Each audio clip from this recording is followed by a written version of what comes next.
if you can't feel gratitude, or if you can't feel love, I just want to know what you've been practicing feeling every day. Because that feeling that you're practicing is what you're always feeling. Now let's practice feeling something else. In the beginning, it's not going to be easy. One of the ways that we find our audience struggles is deducing the energy of the people around you and the energy that you attract into your life and the people that you keep. Often, like you said, there are people coming to your seminars that are dragging their partners. Yeah. And they have to drag their partners there because their partners are not understanding it initially. Where is that? Is there a method for people to start deducing the energy of people they meet and connect with, to be aware if they're on the same frequency or on the same path? Well, I don't know if there's a machine that does that. But once again, like, I think that if we share the same experiences, because we like the same things, we share the same emotions. And if we share the same experiences, we share the same emotions, I can relate to you, so we can exchange ideas and information. Yep. And if we share the same energy, energy is information. So many people, as an example, they use each other to reaffirm their dependency on suffering. So I suffer more than you say you suffer more than me. We have this thing, we just complain with each other. Well, that's the same resonance, the same frequency, and there's a match, right? But goes to the same means if you're someone has a accountability partner that you exchange ideas like this with, and it's a different frequency, a different energy. So when energy comes together, it's constructive, something comes out of it. You feel it, right? You feel an elevation. If there's dissonance, then your sensing meter is how you feel about that person, many times in your gut or in your heart or wherever, and there's destructive interference, and there's no energy involved. So I think that's just a practice, but really, the ultimate mastery is to be able to be in such resonance, such coherence, that when you walk in the room, that you raise everybody's energy, and you don't let your energy drop because of any circumstance or any condition, and that would be greater than your environment, right? And that's the model that we use. So imagine 1,500 people in an event where everybody's getting super coherent, and the interference that's going on in the room is creating these high amplitudes. Now, we've measured that in the room, and the energy in the room is off the chart many times. There's energy for healing in there. There's energy for all kinds of things that can happen. So we brought it to life with our awareness. And so the more elevated the emotion, love, gratitude, freedom, bliss, ecstasy, the higher the frequency. But it turns out you can have a collective group of people with a lot of energy and be incoherent, and it creates entropy. Yeah. You could have a smaller group of people that are highly coherent and put out a very big signal. So when we see a collective really get coherent, wow, the energy in the room opens up doors of possibilities that I would never expect. I don't know how to explain some of the phenomenological things that happen. But that's everybody's divine. Like everybody's in that state. They're in that elevated state. So I think our truth meter is really whether we feel lifted or we feel like we've been robbed. Yeah. And often our feeling of feeling lifted is based on everything we've just talked about. It's based on a void, based on an unhealed trauma, based on a gap or a part of ourselves that we haven't yet broken a belief. And so often feeling lifted is not feeling lifted in the way you're saying. Right. It's feeling lifted in the external superficial sense. Right. Reaffirming the emotion you need. Just as you said earlier at the beginning, that an external event could make you feel sad. Right. The external event is making you feel good. Right. But it's still external. Yeah, exactly. Right? Like the opposite. Right. So then that means then when things are good, you feel good. Yeah. When things are bad, you feel bad. So there's dramatic contrast and polarity. And this is the realm of polarity, right? So how do you find the middle path? Well, the heart is the middle path. It's a union of polarity. It's a union of opposites. It's oneness. It's wholeness. And this is where we have to begin to create from. All of this down here is all humanity. This is all our animal nature. We get up in here, things change, right? You go from selfish to selfless.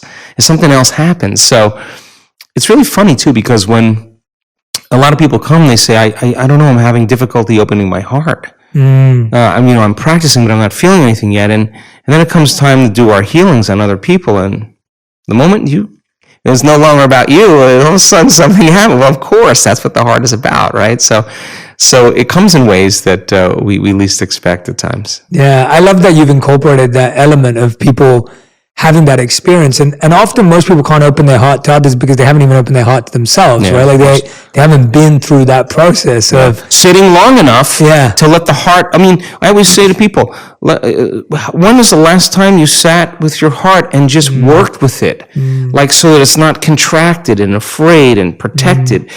It takes practice to do that. And so we work with people in letting them, we give them numerous opportunities to practice this over and over and over again. And sooner or later, petal by petal, it starts to bloom. And all of a sudden, there's an authentic smile on their face. And once energy meets the heart, it goes right to the brain. We did this study where we hooked up an electrocardiogram to an electroencephalogram. And an electroencephalogram is a brain mapping machine. So we measure 19 or 26 different compartments, and we're looking to see all different kind of activity in the brain. But we measured the heart along with it, and when the heart starts beating coherently, in a sense of order, like taking a big sheet, Jay, and going like that, the heart sends a wave right up to the brain. And the brain goes into these beautiful states of alpha. The heart is telling the brain it's safe to create again. It's safe to imagine. It's safe to dream of a new future. And there's the stroke volume of the heart in order, and then you see these 2 or 3 seconds of beautiful, coherent alpha. The brain is it's in that creative state. Then there's a pause, and it happens again. And it's beauty. It's a symphony. If you don't have that mechanism, you can have all the intention in the world, but there's no carrier wave. And people, when they make energy reach their heart, there's an external field that's created. It's magnetic. It's measurable, and that energy is frequency. And if that frequency is coherent, it can carry the intent or thought on a coherent brain of that future. The energy of suffering cannot carry the thought of health or wealth. It's not consistent with it. It carries a different set of thoughts. So then the training then is getting people into those heart states, because once they start trading that fear or that pain or that frustration or trying or whatever, forcing, control for gratitude, and they just let all that go. And I say to them, listen, if you can't feel gratitude, or if you can't feel love, I just want to know what you've been practicing feeling every day. Because that feeling that you're practicing is what you're always feeling. Now let's practice feeling something else. In the beginning, it's not going to be easy, but you got to keep following the formula, keep doing it, keep doing it, keep doing it. Well, when I start feeling gratitude, it's very interesting, because the emotional signature of gratitude is that something wonderful just happened to you. Something favorable is happening to you, right? So you've just received something, or you're receiving something, you say thank you. So gratitude is the ultimate state of receiving emotionally. So when you move into a state of gratitude and you open your heart, you will accept, believe, and surrender to the thoughts equal to that emotional state, and you'll program your autonomic nervous system into a different destiny. You could say, I'm healthy, I'm healthy, I'm healthy, I'm wealthy, I'm wealthy, I'm wealthy, I'm wealthy, I'm free, I'm free, I'm free, and your body is conditioned into misery, and it's saying, no, you're not. And that thought stops right at the brainstem. It never makes it to the body, because the body is on a different program. So then, when the person starts trading that and they start opening their heart, well, their immune system gets stronger by 50%. 50% in 3 days, they start making immunoglobulins. Their body's natural defense against viruses and bacteria is 50%, not a little bit, a lot. That's one study. And so trading that, telling the body it's in the environment where it already happened. And so that's when the miracles start happening. That's when people say, I'm not doing anything. Well, of course you're not. You don't have to. So then, last point about this, because it's so important that people understand that most people are creating matter to matter. So the more you live by the hormones of stress, the more altered you are inside of you. The rush of those adrenal chemicals narrows your focus.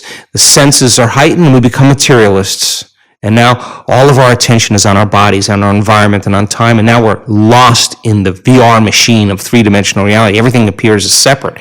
So I'm here and you're there, and there's space and time between us. And then there's me here and there's my dreams. I place them way out there in the future. Why do I place them out there? Because I'm estimating how much I have to work to get that house, to get that car, how much I have to save, how much overtime I have to work, what things do I have to do, how do I have to cheat, rob, steal, lie, whatever I have to do to get it. Right? That's matter trying to change matter. And so when it doesn't happen, we feel more separation. We try harder, we force, we pray, we control, all that stuff. So then, creating from the field instead of from matter means that you have to take all of your attention off your body, all of your attention off all the people in your life, all your attention off all the objects and things, all the places, and even time itself, and become nobody, no one, no thing, nowhere, no time. And if you're not any of those things, what are you? You're consciousness. And now you are liberated from the rules of three-dimensional reality where everything takes time and energy to get what you want. Now, when we create from the field instead of from matter, because it's not matter that's emitting the field. It's actually the field that's creating matter. Change the field, you change matter, right? Now, this is not something you take one bite of and you get. It's something you got to really practice. So then, by doing this properly with a coherent brain and a coherent heart, you got a Wi-Fi signal. And if you're creating from the field instead of from matter, you no longer have to go anywhere to get what you want. If you were connected to that invisible field of energy called the unified field, the quantum field, which connects everything physical and material, and you're aware of it and you're connected to it. You're connected to source. Why would you, if you were source, why would you go get anything? You draw it to you. So the thought, coherent brain, is the intent. It's the electrical charge. The elevated, the motion, the heart has a magnetic signature. It's the magnetic charge. The thought is sending the signal out. It's a directive. The feelings drawing the event back. Create that combination, and now you're going to collapse space and time, and you're going to draw those synchronicities to you. Now, I'm here in this lifetime. I'm clear that I want to master that. I want to get good at that because I did the other stuff. You can get successful the other way, but you're too tired. It takes too much energy. I would rather synchronize my energy to synchronicities in my life and be mystified by, wow, this stuff really works. And every synchronicity that happens that catches you off guard and brings you joy and awe and wonder, you're going to use that energy to create the next one. And it gets weird. I've had some crazy synchronicities in the last 3 days. I'm laughing while I'm driving going, oh my God, this life is so incredibly mysterious. What an amazing ride this is. That's a different perspective when you're not synchronizing. Well, you ask the person, was it worth it? You showed up every day, was it worth it? Absolutely. So when it starts happening and you start seeing those, you see feedback in your world, you're going to pay attention to what you did and you're going to do it again. And you're going to be like, okay, I've done this, and I've done this. People who heal themselves have very little difficulty healing someone else. It's just the next step. And then with COVID, and we couldn't do the healings in our events, we had students just get together and say, if we're in the quantum, okay, and everything's connected, do I really need to be there? I just need a target. Give me the face. Give me the coordinate. Love transcends space and time. Okay? Well, give me that coordinate. I'll love that person in the life. And these people do it. And we have reputable universities now that are studying this phenomenon. And they're telling me, these are universities that have some of the most advanced laboratories. I'm talking the Nobel Prize researchers. They want to change the conversation in medicine. And then today I got a video of somebody being healed remotely. And she's laying there, her cancer went from really bad to nothing. And she videotapes herself when the group works on her. She is laying there and her body is moving all over that floor. It's twisting and turning. There's energy manipulating that body. They're changing the pattern in the field. They don't need, the body is the illusion. The tumor is the illusion. That's the hologram. Change the pattern in the field, you change the projection in three-dimensional realm. Our person who's healed themselves and been in a circle where they've healed someone else, and then when you do that, what's next? I don't know. You won't know until you have that experience. I've sat in on the groups where they get together on the Zooms and 5 people that they've healed tell their story.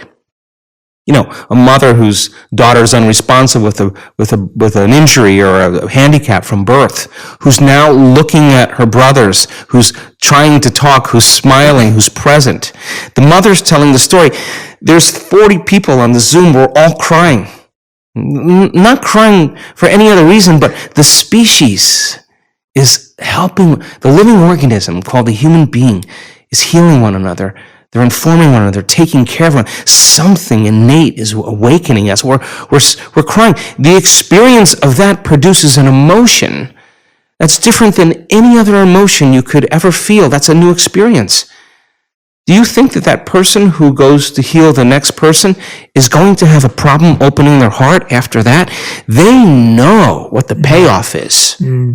And so they don't contract, oh my God, that person in a coma. How many people have come out of comas because of this healing group? They're spot on. They can hit a target. And they lay their energy over that field and another one over it and another one over it. And all of a sudden you get these complex, coherent patterns, and it's creating a change in matter. And they figured it out. And we have universities we're collecting all the data and they're crunching all the algorithms. We know that it works really well for anxiety. It works really well for insomnia, for neurological disorders, Parkinson's disease, inflammation.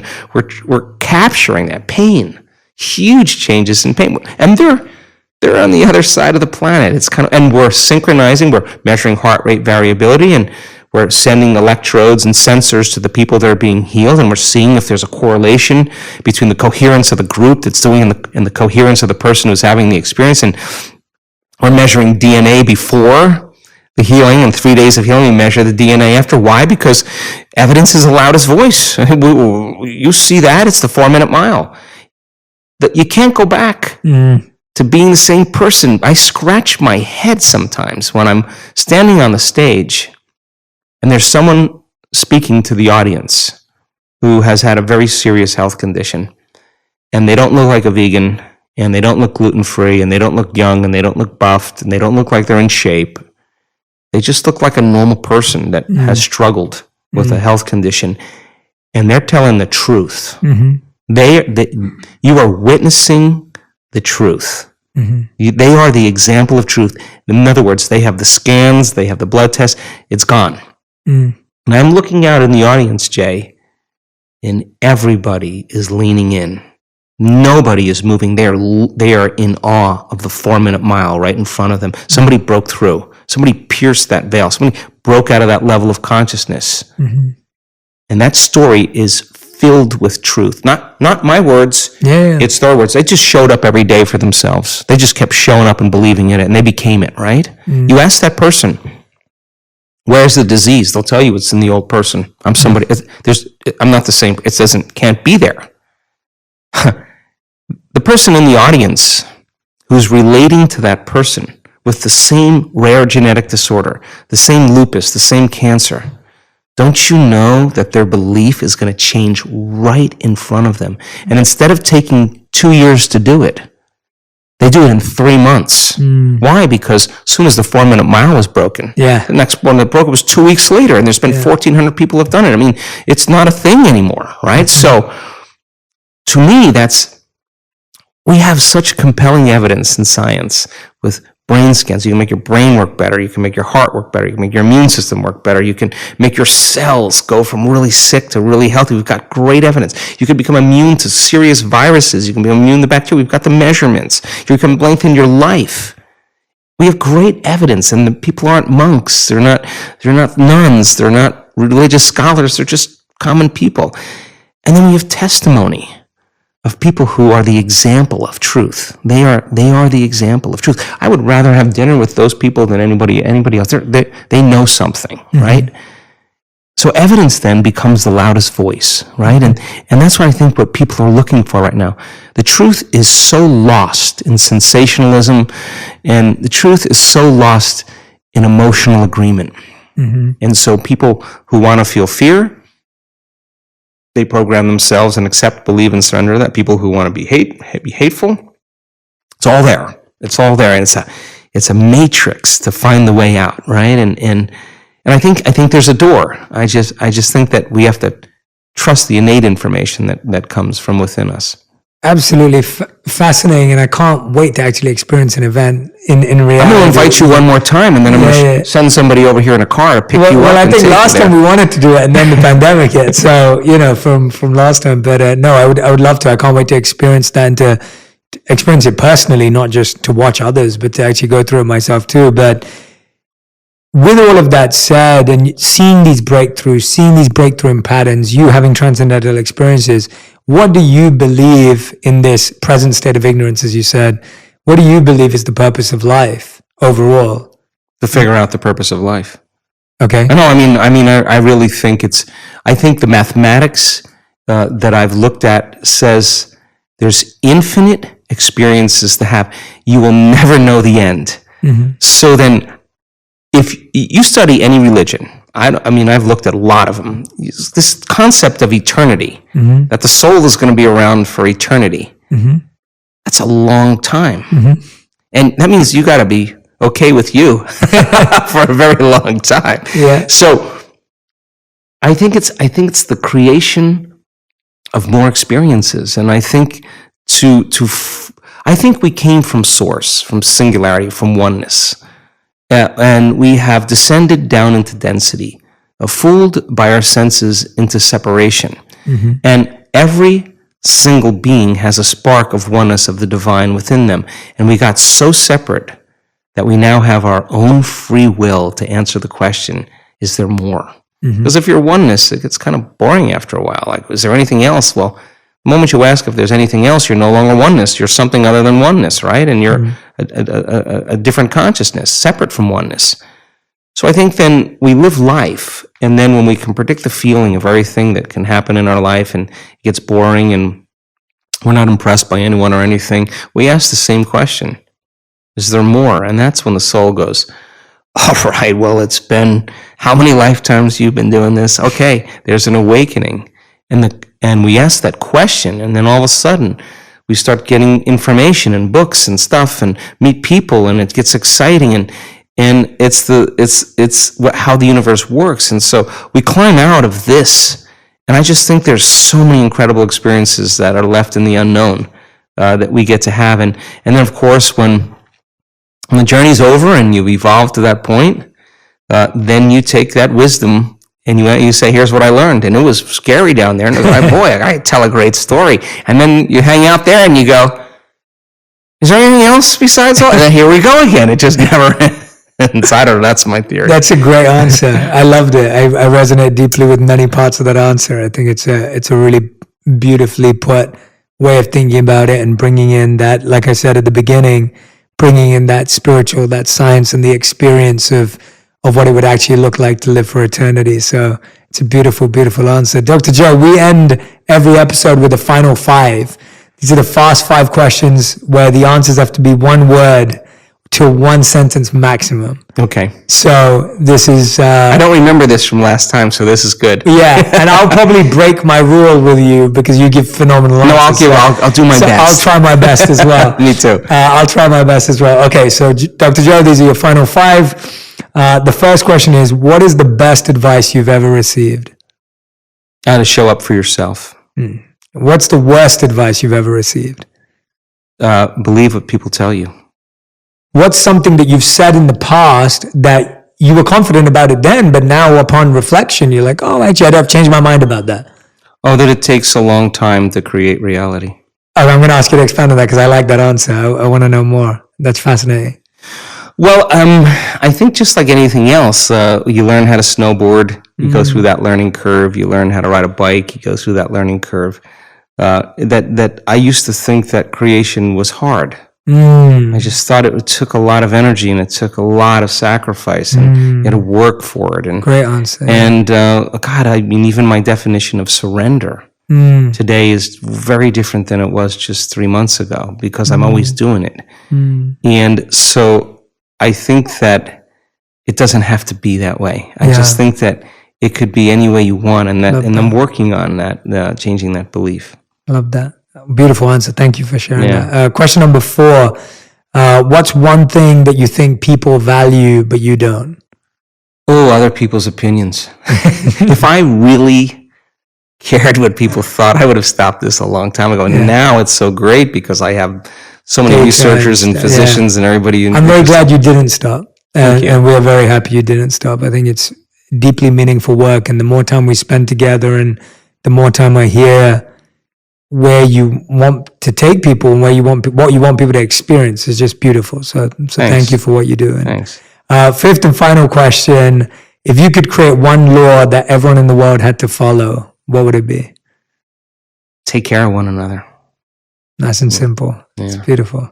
Why do you think anonymity is so important for all of us in our life to experience? Why is it such a fascinating experience? Because when you go past your ego identity, there's a bigger identity that is so huge, it's incomprehensible. It can't even be described. And there's a freedom and a joy that comes from that. And I had glimpses of that, but this period of intense stillness. And by the way, since then, I've kept a week of silence every year. Sometimes I do more. And that week of silence, usually in September, I do every year, just to go back to the taste of timeless being instead of, our ego identity, which we keep polishing every day now, especially these days with social media and books and promotions and you name it.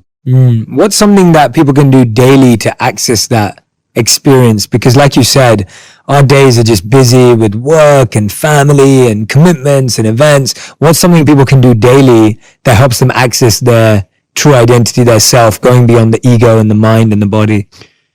I think the basic of it is to still the mind as much as possible and just become a silent witness to that which is happening on the screen of your consciousness. So if you close your eyes and take a few deep breaths, and then I usually start with a little reflection. Who am I? Who wants to know the answer? What is it that wants to know the answer to the question, who am I? What is my purpose? What do I want for me and the world? What am I grateful for? That's how I start. Then I go into a little bit of breathing and then mantra meditation. And then what I do is I witness what's happening on the screen of my consciousness, just becoming aware. And sooner or later you realize that what's happening on the screen of consciousness is not who you are. You're the one who's watching that. And then what's happening on the screen of your consciousness ultimately leads to deep insights about mind and body and the physical world, which actually doesn't really exist. But we can get into that when we talk about meta-human.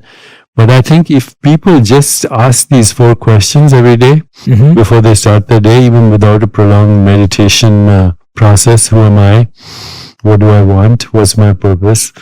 What am I grateful for? Suddenly the windows to the bigger reality start to open. Absolutely. This is such a beautiful point that Deepak's making right now for everyone listening and watching. It's just such a simple way of starting to transcend the noise and the clutter that we feel every morning when we wake up and the first thing we do is look at our phones. All you have to do is just switch that habit for asking yourself these questions. And you don't need to know the answers because, there are no fixed answers. These answers keep changing. All you have to do is live the questions, and then life keeps moving you into answers that you need at that moment in your life. Absolutely. And it all happens spontaneously, synchronistically. Such a great point, because these answers are revealed and received. Yes. They're not found. And they're pertinent for that moment in your life, not necessarily the answers. I love that. I think that's such a good point, because so often we put this pressure when we ask a question that we must find the answer now. It's like the education system has drilled us to believing that you have the right or wrong answer within moments. What was that poet who said, live the questions and life will move you to the answers when you need them, because if you got them right now, you may not be even prepared for them. Wow. Yeah, that's a good point. I know life has done that to me a lot of times. Yes. Yeah, when you ask questions and you think you want the answer now, but then when you actually receive it, you realize, yes, I wasn't prepared. That's right. Absolutely. Wow. What a profound way of thinking about it. I love that. That's made a huge shift in my mind. Not even to want to answer the questions now. No. Just ask them and let your day And let them go. Yeah, They come in the form of insight, intuition, awesome. inspiration,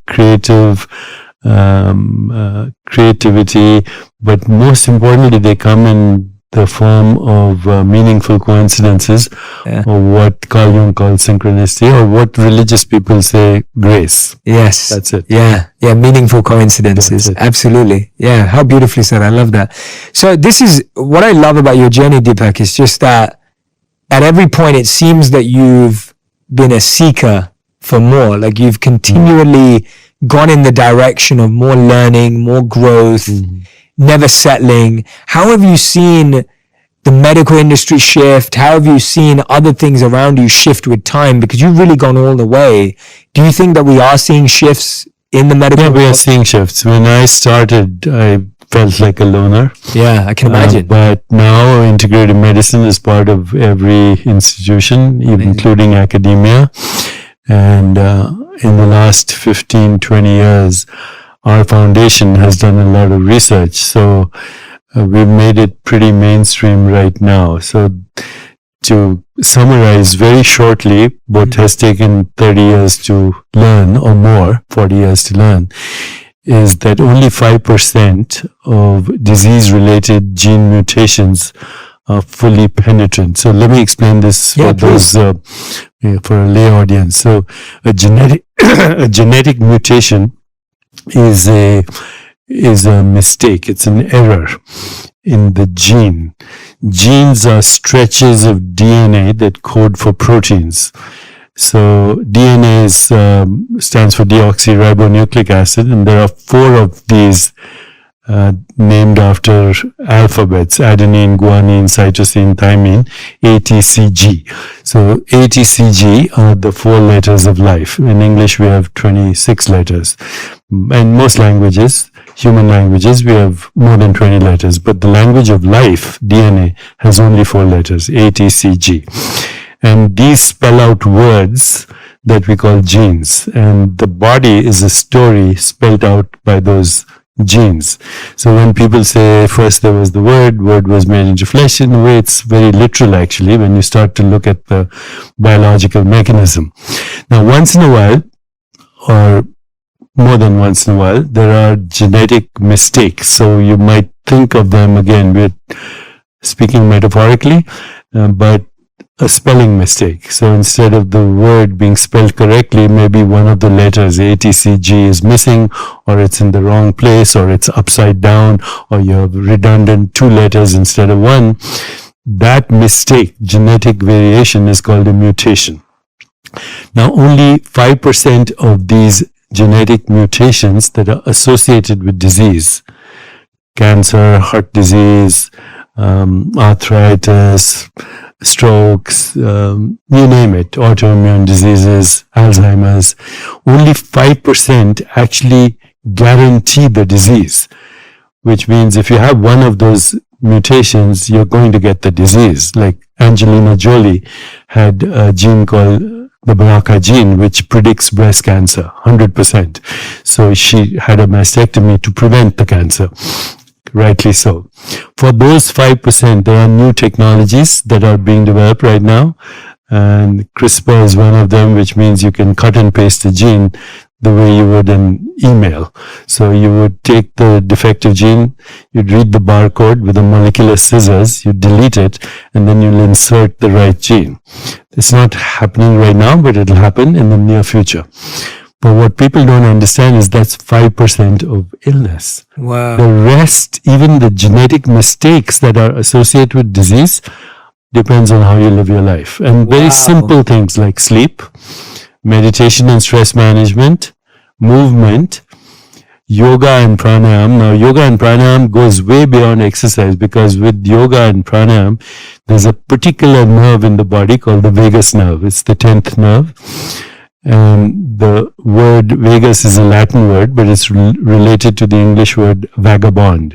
So this nerve comes from the midbrain it influences your facial expressions. So you can now do micro expressions and see if a person is happy or not. It influences the eye movements. It influences the tone of your voice. Are you threatened? Are you stressed? Are you friendly? Are you happy? It influences your heart rate activity. Then it pierces the diaphragm, and it influences the activity of every other branch of the vagus nerve that goes to all the organs in the body. So when I discovered this through yoga teachers and masters, I realized that the yoga asanas, we say yoga asana, and people usually translate that into as postures. But actually the word asana means seat, as you know, seat of awareness, seat of consciousness. So each yoga asana is a particular seat of consciousness that stimulates a particular nerve that is going to an organ in your body, and the only reason for that nerve is self-regulation or healing or homeostasis. So when I discovered that, I became fanatic about yoga. I haven't missed yoga now for as long as I can remember. That's not amazing. One day. Wow. Okay, not one day of yoga or meditation or pranayam. So it was a long time. So when you put together, yoga, movement, sleep, stress management, healthy relationships and emotions like love, compassion, joy, equanimity, food that doesn't kill your microbiome, which is the 2 million extra genes in our body, which are not human. So you only have 25,000 human genes, but you have 2 million bacterial genes in your body. This is called the microbiome. It's as important as the human genome. So you can change the activity of your microbial genes just by changing your diet. So if you go not even vegan, but if you go maximum diversity on plant-based foods and foods that are not contaminated with antibiotics or hormones or insecticides, you can change your genetic activity and the population of your genes in less than 6 weeks, and which means then you're reinventing your body because your body is spelled out by your genes.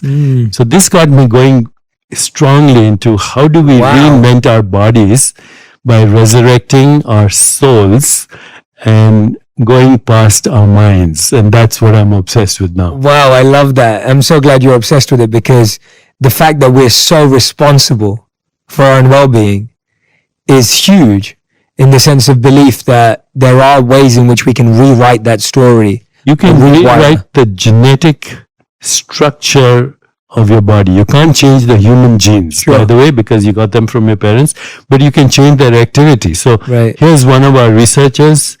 We put people through a 1-week retreat where they not only learnt mantra meditation, but they also practiced the Yoga Sutras of Patanjali from the chapter on the siddhis, particularly transcending the senses. In 1 week, literally, and this is published now in major peer-reviewed journals. If people want to check them out, go to choprafoundation.org and you'll see all the research. And the research was in collaboration with scientists from Harvard, from UCSF, from Duke, from Scripps, of course, Chopra Foundation, Mount Sinai in New York. And what did we find? We found that in 1 week of this practice of meditation and the Yoga Sutras of Patanjali, all the genes that are responsible for healing and self-regulation, they went up some 17-fold over baseline. These are human genes. And the genes that cause disease or inflammation went down drastically. The enzyme, there's an enzyme in our body called telomerase. It influences the length of telomeres, which are like little buttons at the end of your chromosomes. The level of the enzyme went up 40% in 1 week, which means people are reversing their biological age at a genetic level. Wow. Okay, now how far does this go? We don't know. And that was just 1 week. It's just 1 week. And the people who are in samadhi for weeks at a time, those traditions are not that prevalent. There's a technique in Ayurveda called Kaya Kalpa, where you go into a retreat where it is totally dark, where you have no communication with the world, where you transcend, where you eat minimal, maximum diversity of plant-based foods, and within 6 months you come back a younger person biologically, physiologically.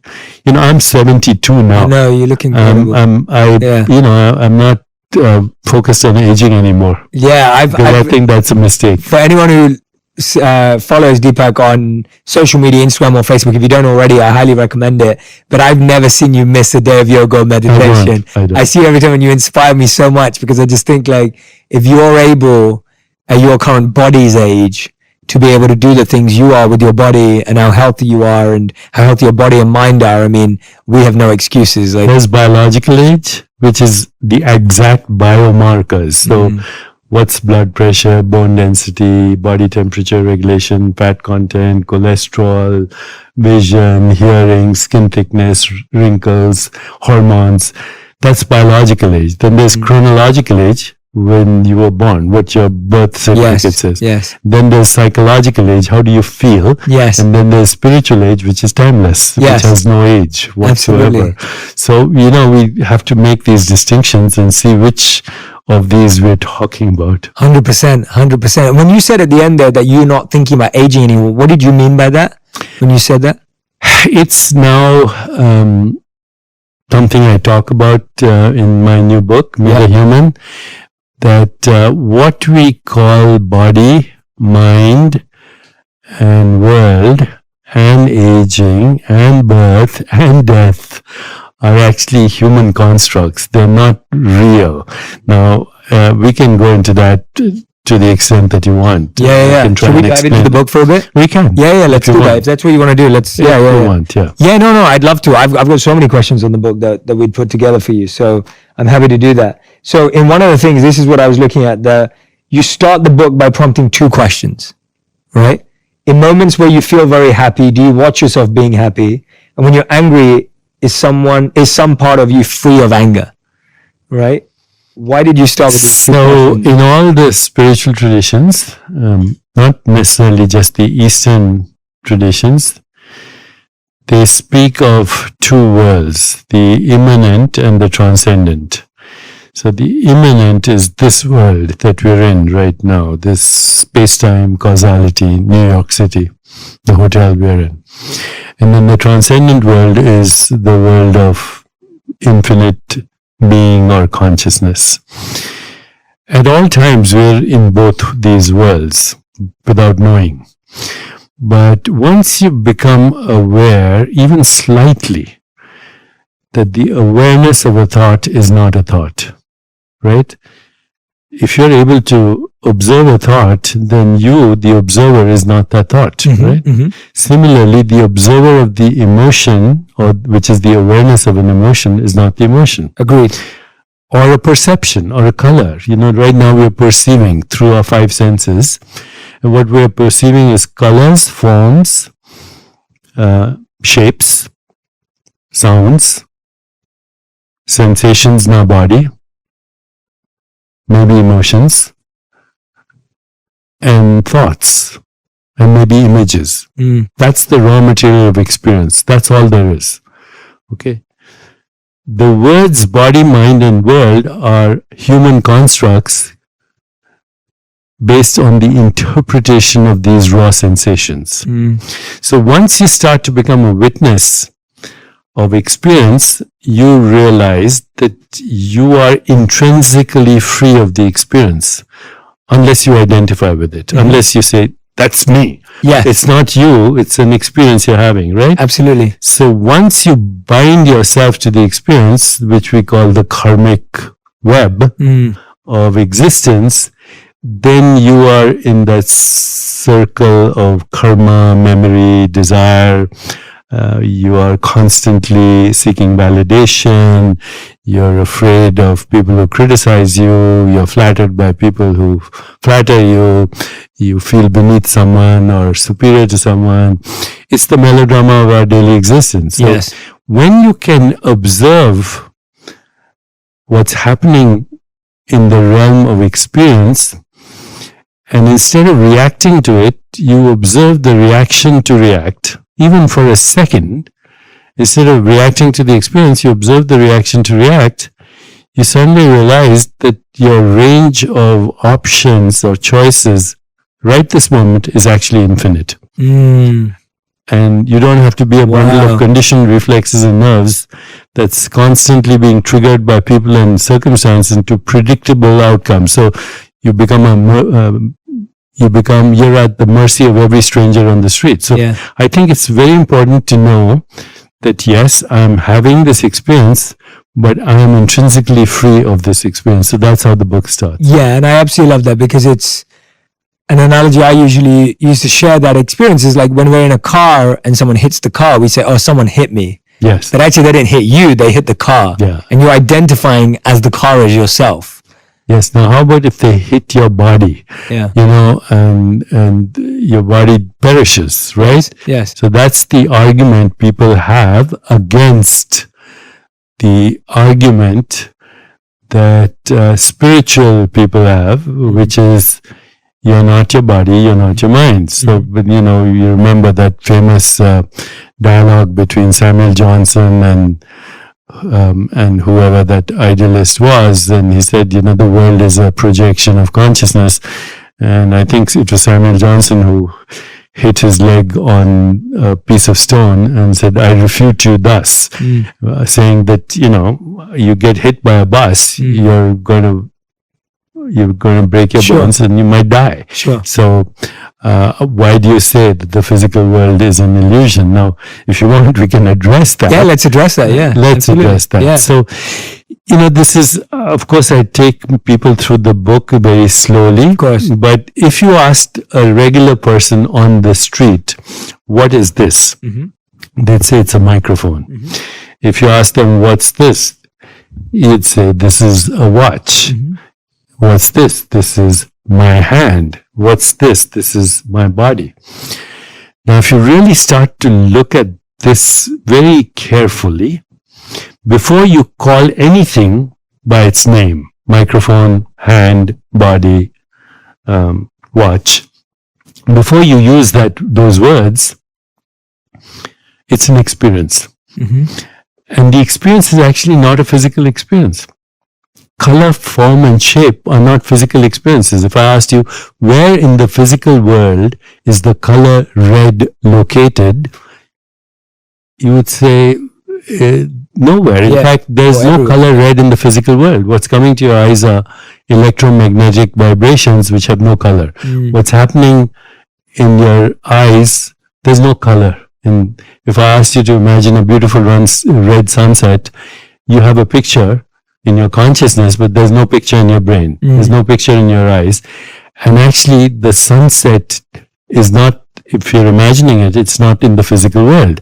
Now, what you don't realize is when you're looking at a real sunset, all you're experiencing is color. The rest is a story. Okay, that's a sunset. This is a body. Okay, color, shapes, textures, sensations, smells, images, emotions, and thoughts have no location in the physical world. And yet, out of this raw material, we create the idea of a physical world. So in Sanskrit, that's called Jagat Mithya, the world appearance, on the screen of your consciousness. And your body is part of that world appearance, because people, you know, they say, where are you? People say, I'm here, but there's no one inside there. Okay, because this is also an experience in consciousness. The mind is an experience in consciousness. Moreover, it's a shifting experience in consciousness.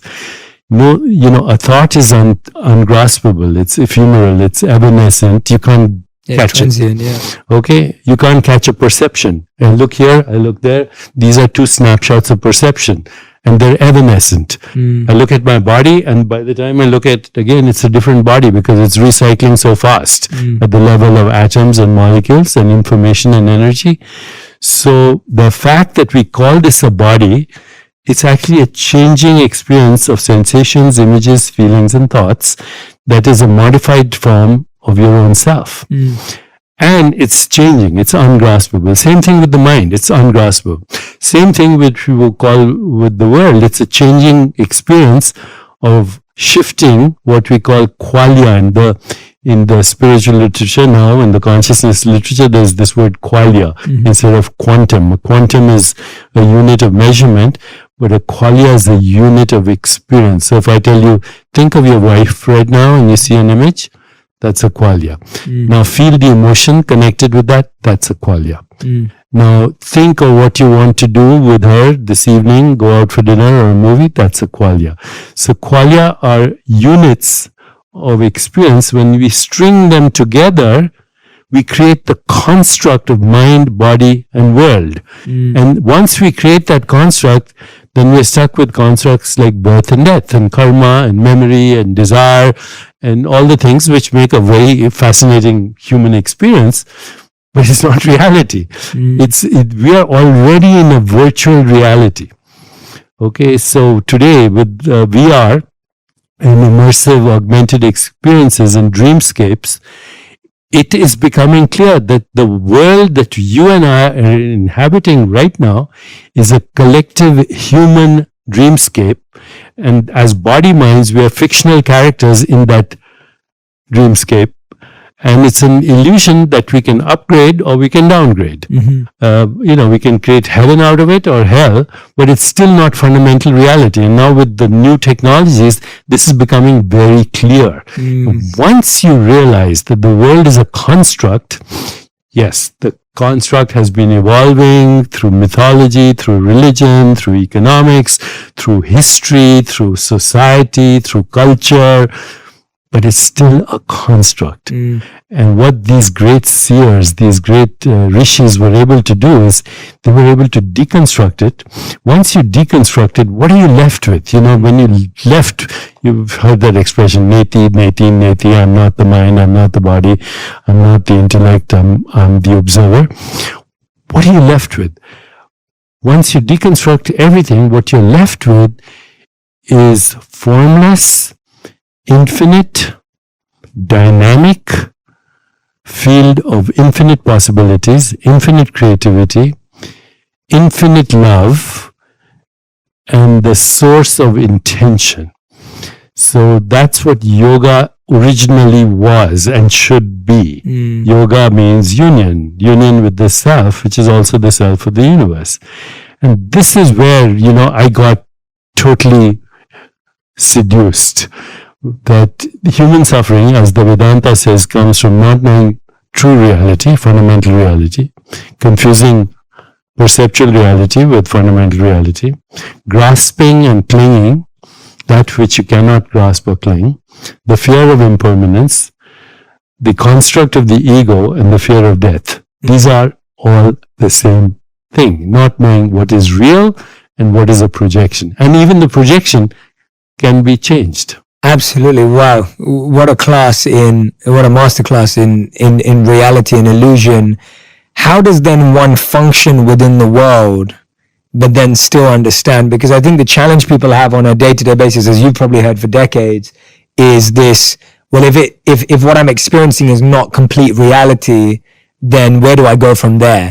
Like, what do I do? Do I get married? Do I fall in love? Do I not? Do I work? We go to the movies, I used to go to a lot of movies. I don't that much anymore because what we call everyday reality is a more interesting movie than most movies. Don't have the imagination to capture what is happening in what we call everyday reality.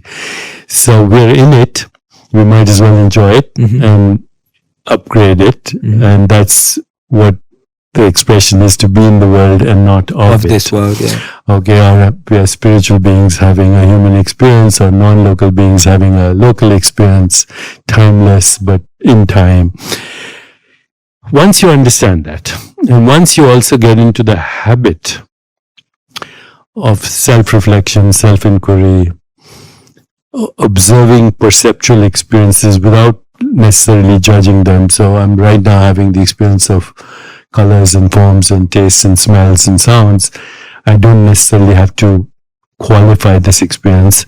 And transcendence, where you go to that place where there is no mantra and no thought and just deep stillness, then the shift starts to occur that you're not identifying with your body, mind, or experiences of the world, and yet you're enjoying them or not enjoying them. And now you want to do something to shift. And since you're in the world, about 25 years ago, I wrote this book, how to make that practical. And I don't know how, but basically I came up with the idea of the 7 spiritual laws of success. The law of pure potentiality, the law of giving and receiving, karma, intention, desire, least effort, and detachment and dharma. Those 7 principles guided me into a new idea of what success is. The progressive realization of worthy goals, the ability to love, have compassion, but most importantly, to identify with your creative center instead of the projection that's coming from that center. Because most of the time, our experience is coming from identifying with a projection that has been created by the conditioned or ego mind. Now, the ego mind is not going to disappear as long as you're in this body, or actually you're not in the body is in you, but whatever. So it's not going to disappear. But if you keep it in the background and you're aware of it, and you ask yourself, what am I motivated by? And I have these little tricks in my mind: pursue excellence, ignore success, and then everything happens. Synchronicity, meaningful coincidences, the state of grace, effortless being, spontaneous fulfillment of desire. These are little things over the years that I've gleaned as my little catchphrases to remind myself of reality. that I must live a life that is based on love. And if it's not based on love at the highest level, as the Vedantas say, love should radiate from you like light from a bonfire. Not focused on anyone and not denied to anyone. It's just the light of the sun. I really think that entertainment and education should go hand in hand. Like it, Really? I don't understand. I'm like, why do we have like billions of dollars going into entertainment, and yet we can't add like 20% of that into like just Absolutely. put education within the entertainment? Because like Yes. it should be fun, it should be exciting. Like it's like I said in the beginning, like it's what we're here to do is learn and like create, learn, create. It's just like this circle. And so it's like, I don't know, finding how to reignite their passions is for themselves, like fall in love with themselves and then reignite the passion is really, really powerful to me. And then by helping these girls, like I know that when they become moms, they're going to understand not to give away their identity. Because one of the things that I see in moms, like so much of the time, is they just become mom. And I'm like, no, you're still this girl before you were a mom, and you're still, and I think one of the things that I wish for all of this to help is to make sure that these girls continue on with who they are, and then it's like who they are, and then they're all of the subcategories, all of the characters that they play go below that. Because I've seen it too much in marriages. Like the female just loses her identity and then becomes resentful. It's what happened in my family. I've seen it way too many times with the people around me. I'm just like, how can we heal this? And this is like actually an ongoing conversation in my head. So it's just like, yeah, no, I'm really glad you brought that up. I'm working on my second book right now, and I talk a lot about how, in a partnership, in any relationship, the goal is to always help each other find each other's purpose. Exactly. Because if you're not doing that, like when I think about me and my wife, when I met my wife, I was quite clear about what I wanted to do. And she had loads of talents and skills, but didn't quite know what she was going to do with them. And over the last 5 years of us being married, she's really come into her own, and she's really growing and flourishing and thriving, and it's been beautiful to watch. But I fully agree with you that you can't think that, oh no, but your purpose is just to do this, or your purpose is just to look after the home, or your purpose, even as whoever the role is, doesn't matter what gender you are, but the idea of, oh, your purpose is just to make money for the house. Like that's not a purpose. Like we all have so much more to do. So I love that you brought that up. Because you get lost in your role. Yeah, you get lost in your roles. That's like a real thing. And that's what I'm learning from acting as well. I was like, don't get lost in your roles. Like, don't do that. Like I've heard people do method acting that have actually lost relationships in the real world because of that. And so when I hear that, I'm like, wow. Exactly. Well, it's a great example of what we do in real life as well. Yeah. Because I do think like at some point with like a long-term relationship or friendship, whatever it is, it's like you choose to have them come with you. And if you're not choosing that, then the relationship didn't work, not because it was like you didn't bring them along or they didn't, or you didn't see where they were going and wanted to come with them. It is, as much as like we love the butterflies and we love all that, this is a team partnership. Yes. Like if you go, we go. Yeah. You know? Yeah. Like, we go. And you can't be someone's purpose. No. Like, don't try and make it like, no, I am your purpose. Like, what I do is your purpose, and my purpose is the same as yours. It doesn't work. It doesn't work like that. Like, you can't project your purpose onto another person and expect them to just want to live for that. Exactly. Right? Exactly. And then this is all of these things I've been learning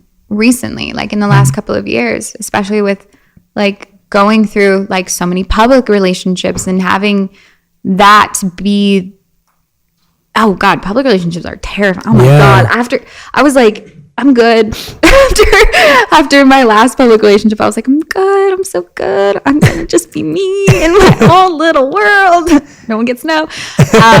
Because not only are you creating roles in the relationship, but now you have the public creating characters of the people that you are. So it's like you're fighting, like it's like you're having conversations with like 4 different versions of the person you're dating, and you're like, oh my God, like, and half of them aren't even real. I was like, it's like a foggy mirror. You're just like, hello. So that's been really interesting. And then I always feel that relationships are the best reflection as to where you are, right? Because they're just like, I'm just your walking reflection right now. That's why we're in this together, right? So I always get excited when because I'm starting to just meet so many amazing people. And I think that's like what I've been learning as well, is just like, there's no villain anymore. It's like we can stay together or we can leave in good faith and good heart. And like, it's not, you know, in high school, you're just like, they broke my heart. What? Now it's just like, all good. Like you did me a service by leaving because you were being disservice to me and you for staying because you didn't feel. So it's like, at the end of the day, it's all perfect. Like it's all perfect. Yeah. And then trusting that, like, what helps you trust and accept that when most of our minds hold on to but it could have been like this, because I feel that's what it is, right? It's always this battle between imagination and reality. And a lot of us prefer our imagination, but then we have to, and then we have to deal with reality. And I read something, actually, I want to read this to you because I think you'll like it. Oh, let me find it. I have to read it to you because I don't want to mess it up. You know, it's you know, when you like try and say something and you mess it up. So this is by Johann Wolfgang, and he said, few people have the imagination for reality. Ooh. And I read that, and it literally, like, it really, that's like, there's something, it packs a punch, right? I was like, few people have the imagination for reality. And I was thinking, wow, like, I think my imagination's good, but if I had a really good imagination, I'd be able to accept and trust my reality. Well, you're kind of like, I'm a great storyteller. And the universe is like, sit down. Sit down. You can tell it later once it's over. You can say it's yours, but it was mine. Like, that's like fully like what I experienced. That's beautiful. I love that. You know, it's like, sit down. Like, you write it while I create. Like, you know what I mean? Like, you remember it. You tell the story. It's ours, you know, but it's mine. But it's ours. You write, I'll edit. Yeah. And so, like, that's kind of the relationship that I always see. And per your question earlier, imagination and reality, I always, at this point with heartbreaks, I don't see it as heartbreak anymore. I see it as growing pains. And that's sometimes even worse because you're just like, I was good. I was good with just this. Like, I don't want to grow. Like, I'm good. Like, I'm tired. I just want to like watch Netflix and chill. Like, I don't want to evolve anymore. Even though I like just got here in retrospect, but like, it's still. And so if I look at it as growing pains, and then, you know, because we're all artists. And so what I'll do now, and it's actually so intoxicating, is I'll write poetry, I'll write music based off of the experience. I mean, we know all of the biggest artists in the world are like, let me tell you about my heartbreak. And then they blow up because of that. And I'm just like, that's in all of us. And so every single time that I have a new experience of heartbreak or just not working out or whatever it is, I'm like, there is there is gold in this pain. There's gold in this pain, and I cannot wait to get it out. I'm just like, woo. So I get this weird, like I get heartbroken, then I get really excited. So, and it goes back and forth. It's almost, and I always tell people, I'm like, when someone leaves your life, it's okay to feel like you're grieving a death, because the character that they played in your life is not there anymore. And so you are grieving someone that's no longer there. Like you are, like when I get broken up with someone I truly love and I'm crying and I'm in that space, it is very similar pain to when I lost my mom. And so like I always when anytime like my girlfriend comes to me and she's like crying and sobbing, I'm just like, this shit is valid. Don't worry. Like feel it. Like feel it, because you lost a character that you thought was in this season, but it's not. And like you thought he was going to be your season finale. He's not, but it's all good. There's a season 60, there's a season 40, like, you know, there's so many seasons in your life. So it's just coming back to, so if he wasn't meant to be here, then what I attracted was more parts of myself. I became more me because he came into my life. And that is the biggest blessing I could have ever asked for. Like I am a product of everyone that I've dated. And I've fallen in love with them. And then those parts that I fall in love with, I took them for myself. And so I'm getting to the point now where I don't grieve it anymore, because I'm like, well, the person that I was in love with, I became. And so that's so interesting how even if that person wasn't there, the parts that you thought you fell in love with, like how powerful it is. Like relationships always fascinate me, because I've always been a relationship girl, and seeing how much people grow after relationships. It's like, I mean, you guys have ever seen like Don't Break a Girl's Heart? Do you know what I mean? Like it happened. I just watched my sister do this, and I'm just like, ooh, she's gonna be so good after this. Like I'm so excited. Like I get so excited for her, because like I love it. Upgrade, like girls get hotter. Like it's just like it's such a vibe. I get so excited, because it's almost like the fire. It's like it breaks your heart open so you can light fire, and I'm just like, yes, like let's go. So it sucks. It always sucks. But once again, like back to that same belief that I had, like the more he pulls you back, it's like a slingshot. He just like launch you forward. So I just, at the beginning of 2020, I was just like, oh, this is painful. This is painful. I wonder what's going to happen. And now it's like, I can honestly say I've helped more people than I ever would have imagined. And I'm also like playing with this belief, and like, I think all companies should, is like, can we just like stop this idea that like a company or a brand living forever is success? Because it's not like, it's not sustainable. Things evolve. And so I always tell myself, I'm like, whether this company stays, whether it does, that's not the point. That was never the point. The point is I've helped, I would say over now, like 10,000 girls truly, like actually help them, like speaking to them, talking to them one-on-one. And that I will carry with me. They will carry with them. Like that's good enough. So it's like, it's almost like, this is good enough. It's okay. It doesn't have to last forever. None of these things have to last forever. I feel like we're so, in companies in general, even though this is a community, but like companies, it's like, we're so thirsty to just be the monopoly. And I'm like, no. Yeah. What is this world going to look like if we're all trying to be monopolies? We can't. Yeah. Like, are you good? Are you safe? You have a roof over your head. You can host people. Like, you're good. You're good. Like, now how can we return the favor and do more? And it's like, so that's kind of where I'm at with We're Warriors, is like, it will continue and it's going to be amazing, but the impact is already there. And I'm so honored to like have that impact on them, you know, it's just because it's so real. No, I'm so glad that you're owning that and accepting that, because I can agree with you more. I think we're fascinated with longevity and lasting till the end. And even in relationships, you stretch it out far longer than it needs to be, just because we think end means failure. Failure, exactly. And you're so spot on that the impact, the end is insignificant, really. It's all about what's happening right now in this place, right today.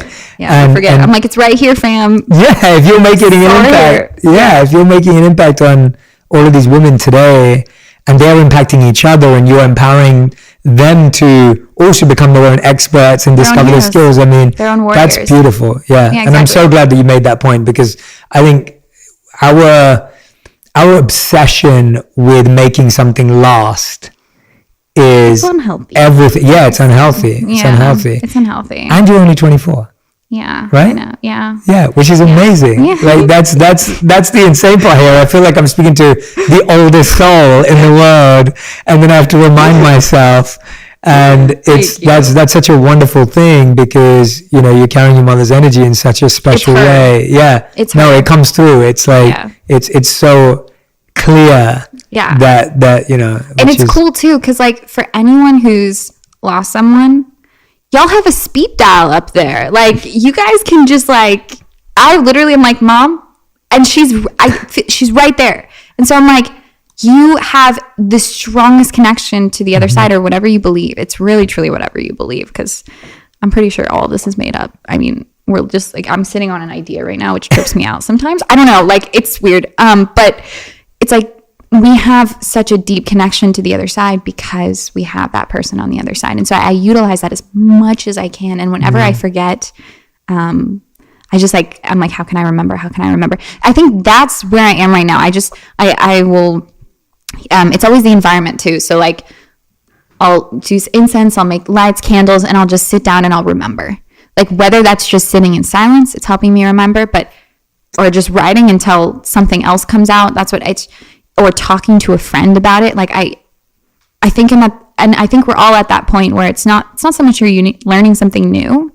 It's almost you're just remembering what was already there on top of everything else, per what my sister said about the onions, and just unraveling it. And so it's constantly coming back to that. But like I still suffer. Like we all suffer. Like it's all good. It's all good. It's all Definitely. good. Yeah. How have you got through that? You talked about this earlier, and I think you've experienced this. Like and I love what you said, because we were connecting on this beforehand.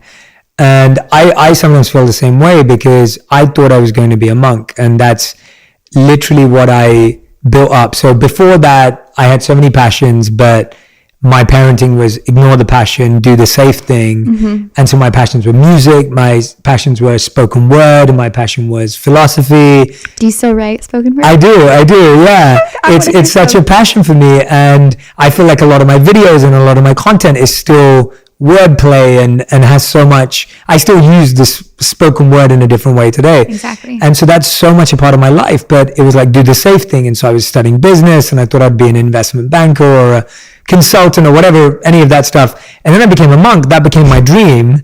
And like, Mom, Dad. Yeah, literally, like from all of that to that. But even letting go of that, I would say I'm most myself in what I do today. Yeah. And being a monk was part of that, but it's not all of me.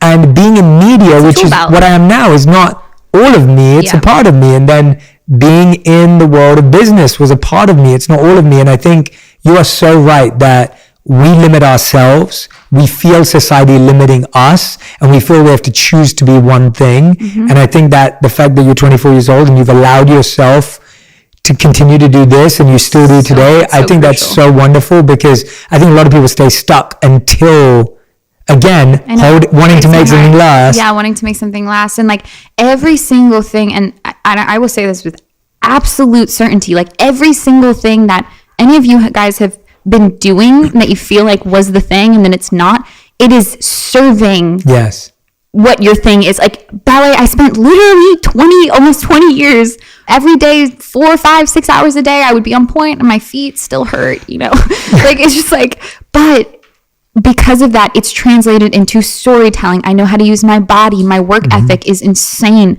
I understand. I know how to take direction. I know how to feel when I move. Like it is literally serviced me in everything I've done. And so it's almost just like being okay with letting it go, but then you don't actually let it go. It's always there. That's the thing. It's like, it's always there serving you. Yeah. And so that's how I feel with pretty much everything I do. Another thing my mom said is like, she goes, just be passionately curious, because put so much pressure on us. So my mom would always just be like, just be curious. Like, just like follow your curiosities. And if it doesn't lead you anywhere, just be like, oh, that was interesting. And then go over here. And so that's what I do. And like, given I still of course have big dreams, but like I let my curiosity take me. Like, and I don't, the big dream is not the goal. It's like the little moments that get up to it. Right. So like when I'm when I'm having a director meeting and I'm like talking to them about a role or whatever it is, it's like my intention in that call is to make the director feel good, not to get the part. And so just like having those little indirect of like the curiosity. Wow, that's such a huge thing you just dropped. Yeah, that's a huge thing. It's who you are. It's who all of us are. It's like if you can stop going, well, this is my goal, to like my intention. I think intentions are actually the most underrated, most powerful things I've ever, like I still learn about how we have an intention 24/7 with everything single thing we do. We just like, sometimes we're aware of it, sometimes we're not. And so when you can put an intention on something before you do it, it's crazy how powerful it is. So it's like, I always make sure, because at the end of the day, and this is kind of what we're all looking for, I think even more so than the diploma, than the thing, and than the degree, is someone that we connect to, someone that we feel close to, someone that we almost feel like we've already met before. Like that essence comes from the intention of making that person feel connected, not from, I hope I'm right for this, I hope I'm this. And so like whenever I hire for my company, that's my intention. I was like, I don't care where you went to college. Like, why would I care? Why would I care? Like, I care about who you are. Like, what's your intention? Like, how are you going to be fun to work with? Like, are we going to, because ideally I want you to be in this for the long run. And so do I want to be talking to you for the next 5 to 10 years? Like, what does that look like? And so having that perspective on when it comes to jobs, when it comes to, it means anything ever, is like the human connection should go first, no matter what, no matter how bad you want it. Like the human connection is first.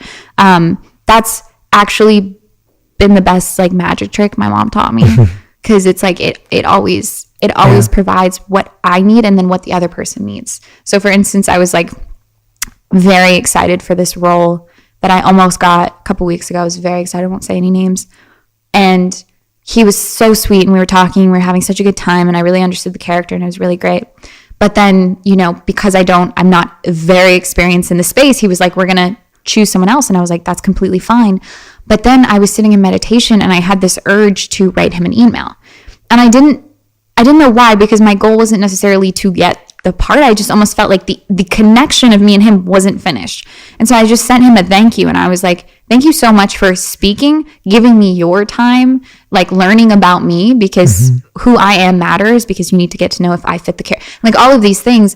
And because of that, it almost solidified our relationship. But that wasn't my intention. My intention was just like, this isn't over. I don't know why. And I'm just going to sit down and see. So like listening to, almost like letting it overpower whether or not what happened. It's like, if you don't feel like it's finished, like go in there with the intention that you want to just solidify the mirror that you guys are reflecting towards each other, as opposed to like the opportunity that's kind of on the sidelines. So that's been a huge tool. It's like actually like probably the reason I'm here, to be honest. So shout out Tool. Shout out Tool, did you just say? I love that. Today I've discovered how funny you are, which is great, which is really awesome. So I love that. We're going to have so many memes made out of this interview for you. There's going to be so many great ones. Alexis, is there something that I haven't asked you about that's like on your mind? You're like, I have to share this. I want to say this before we go into the final 5, but I want to know if there's anything that you're feeling intuitively as you are. Just thank you so much. Like, actually, thank you so much. I'm going to hit teary-eyed just like saying it, but thank you. I feel like, I don't know, it was weird. Like once I finally solidified this podcast with you, something like clicked inside of me, and I was like, oh, like I am becoming the person I want to be. And like and so just like, thank you for showing that to me, because it really, I just thank you. I just like words they're not it right now. So, but thank you. Yeah. So just, that's it. That's all I have to say. I love that. That means the world to me. And I'm hoping that synergy and synchronicity continues, and, you know, this is the beginning of a great friendship. So that's my hope. I really believe that, honestly, the podcast for me has either been a place where I had a lot of relationships offline that people didn't know the types of conversations we were having. And so the podcast was a great way of me sharing, hey, I'm really good friends with the person. This is what we talk about. Yeah. And I want everyone to hear it.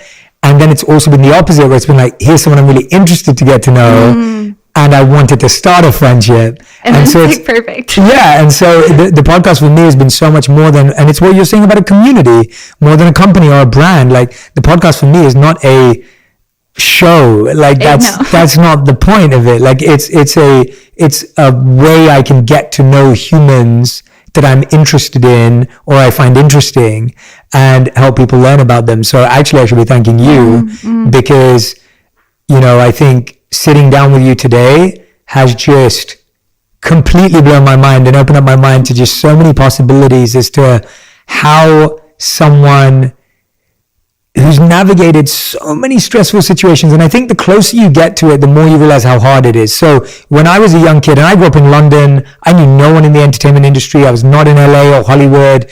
Everyone in my area was, you know, not going off to work in anything to do with the world I'm in now. Yeah. And because of that, you look at people and you go, oh, well, life must be easy for you. You guys have money. You guys have fame. You guys are attractive. Life, why are you complaining? Right? And as I've got closer to the industry, closer to people that I coach, that I work with, clients of mine, I've only just had more compassion for everyone. Both the people that are like me sitting back there judging, and then both the people who are in the situation, because I just realized we're all just feeling some type of pain. And the more we can rise to that point without judgment, the better it's going to be for us, because we can evolve together. Yeah, if we expect anyone who's successful to be always happy, then what we're saying is when I become successful, I have to always be happy. And that pressure is just right back on us. It's interesting how that works. And it's almost like, anything that we direct outwards is an exact manifestation of what's going to happen inside of us. And so we have to be so careful with our words. Like, why do you think they call it spelling? Spells. Like, I'm like, wow. That's good. I've not heard that before. I like that. That's good. The words are like, I am. Oh my God. When I hear girls say like, I am ugly or I'm just like, no, no, like you can, no, I refuse to let you say that about yourself, because you would never say that about your daughter. You would never say that about your friend. And so it truly is like having these honest conversations with anyone at any level has been eye-opening to me. And that's one of the reasons why I've always loved the podcast so much, because I got to actually just see the person and not the characters that I see them play in life.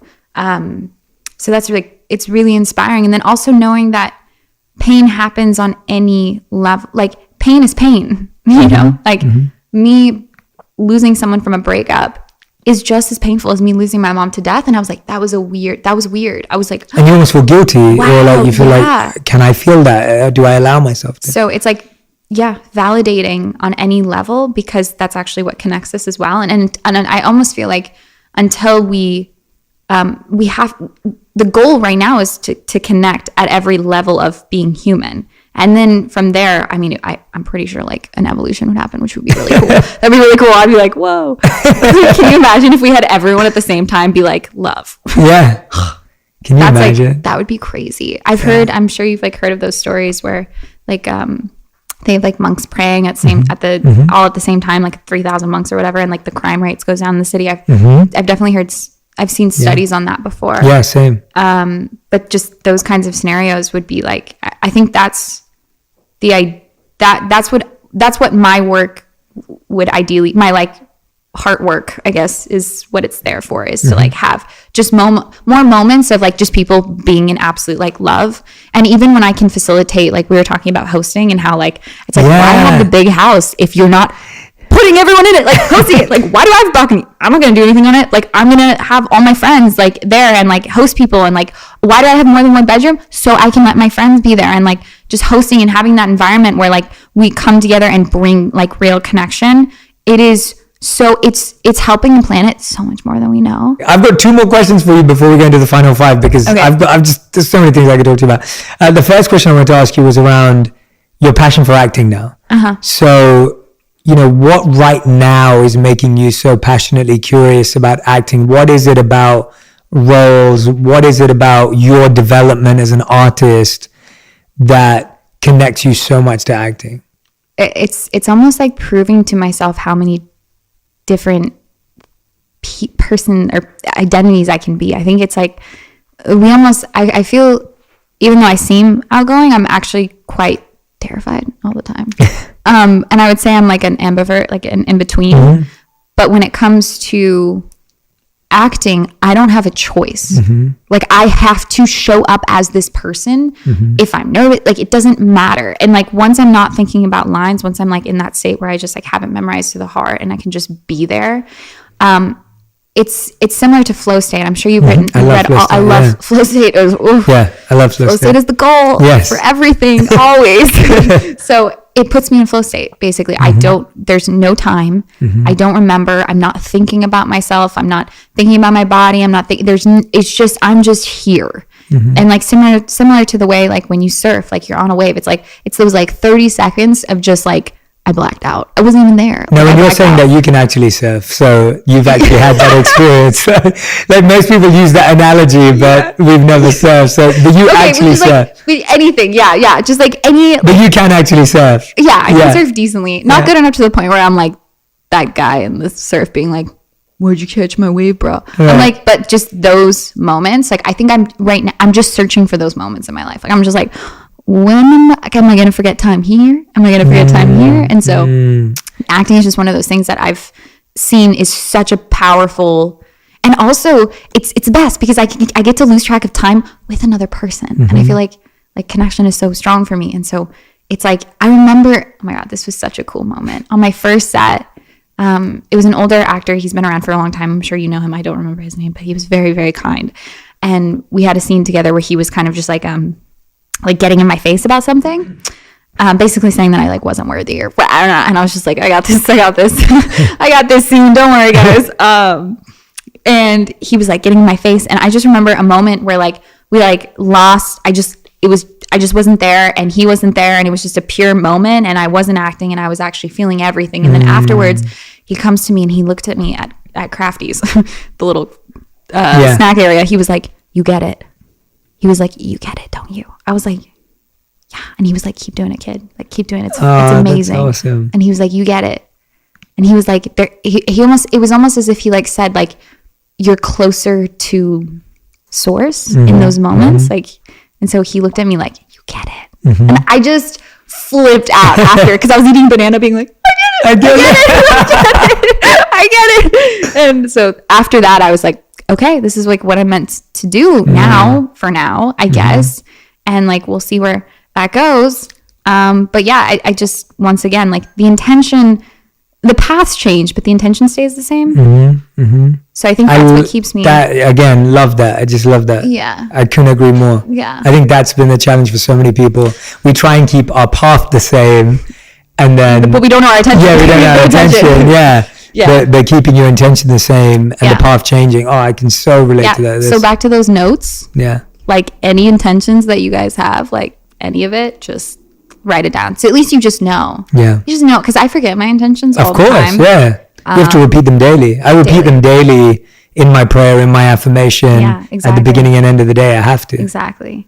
And then from there, it almost like, and this may be a weird belief, but I've been seeing this a lot in my life. All of the best things in my life, I didn't work for. And I keep seeing that as a pattern. I'm like, maybe God doesn't want us to struggle. Like the way, like it's because everything that I've struggled for wasn't meant for me. So that's been really interesting of almost being like, you take the reins. Like you take the reins.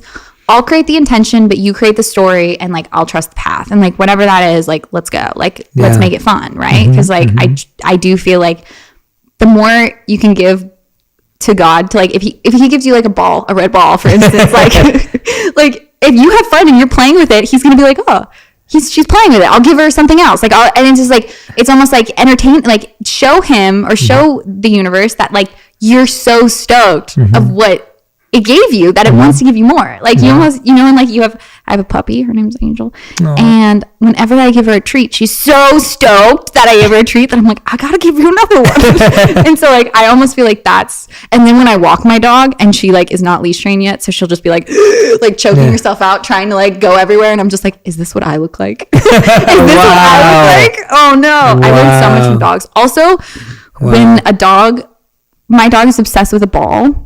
One ball in particular, it's gross. I can't believe she still has it. I'm just like, oh my God.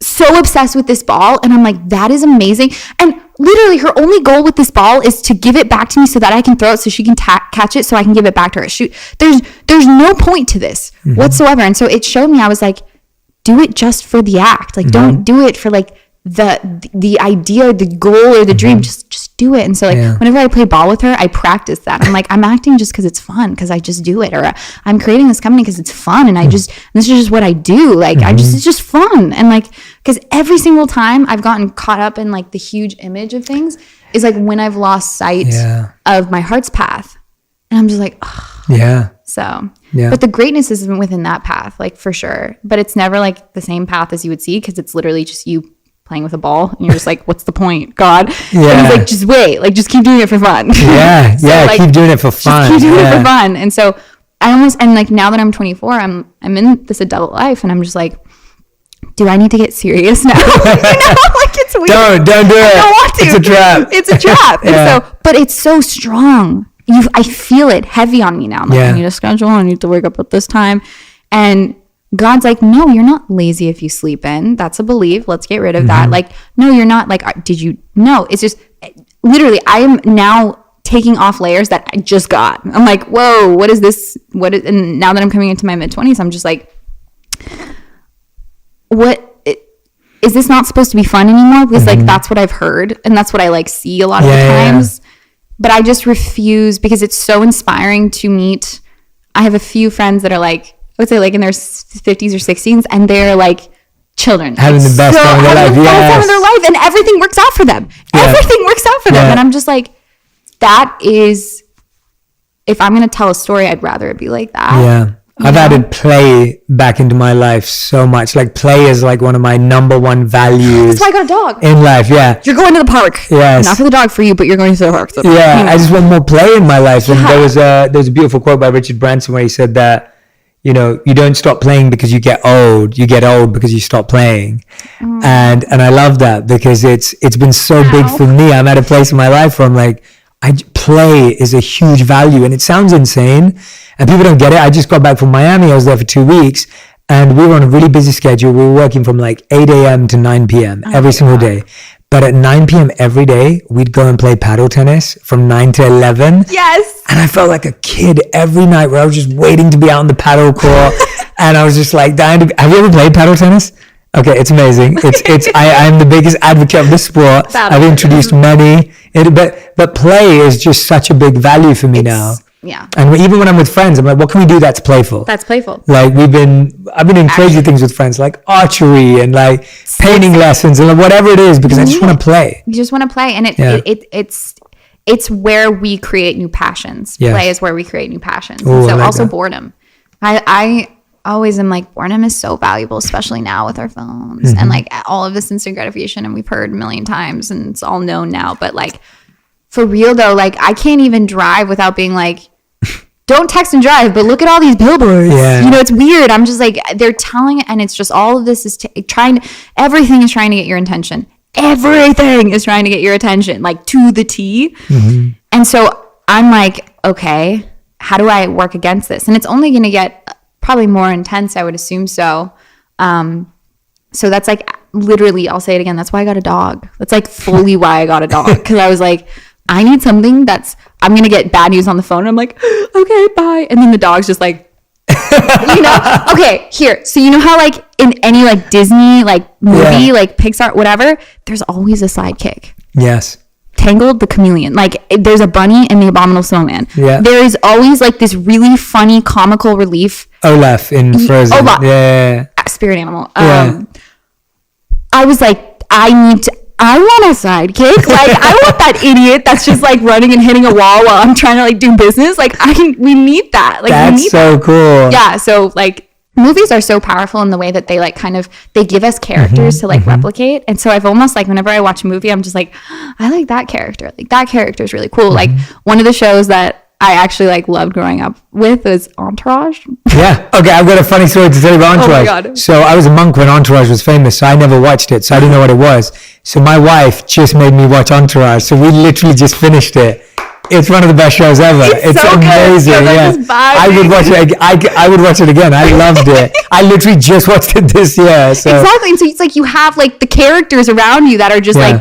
like they're so needed, and you Yeah. don't know why, but they're so needed. Like they're so important to the story, and that's Yeah. how I look at all of my friends. I'm like, you guys are so like creating your show like is like in a healthy way, of course, because but it's taught me a lot. Like as much as Hollywood is very toxic and dangerous in ways, but it's also a great way to get to understand how you want your life show to go. Like it's just like I can find parts of myself in different like have you watched Dave yet? No. Oh no, I have watched it. I watched the first season, not the second. Gata? Yeah. I need a Yes. Gata in my life. Yeah, like yeah. he's so funny. I was just like he's Yeah. just like he's there, always making jokes, always there, always holding it together, always holding strong. Like you need that and sometimes it's you that's that person, but I always that really helps me just like understand the thing I'm doing. So It sounds like everyone needs to revisit their childhood or remember and write a memoir, even if it's not a memoir that gets published and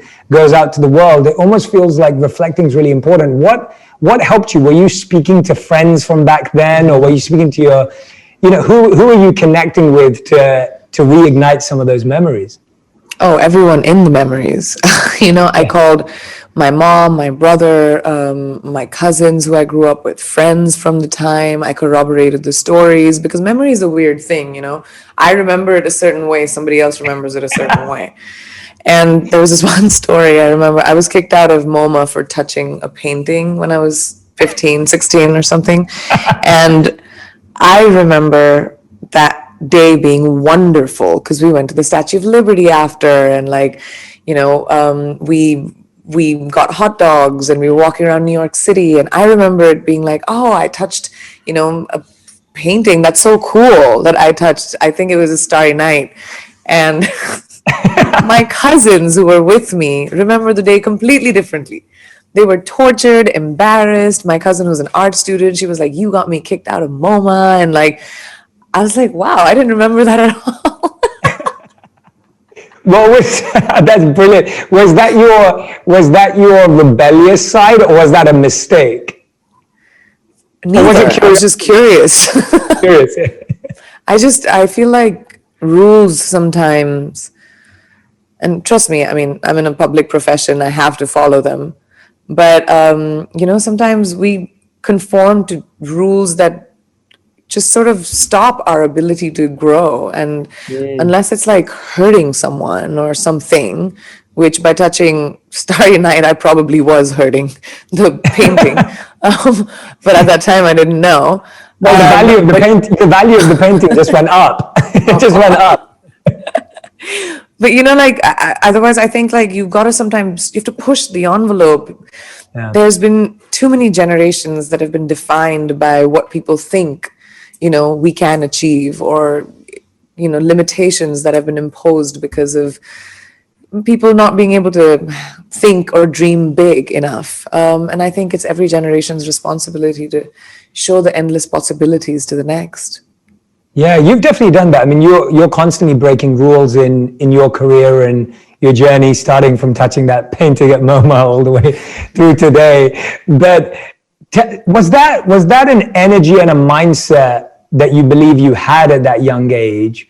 Or is that something you think you gradually developed? Where did that confidence come from? Because when I hear you say it today, it comes with confidence. Obviously, it comes with having done it.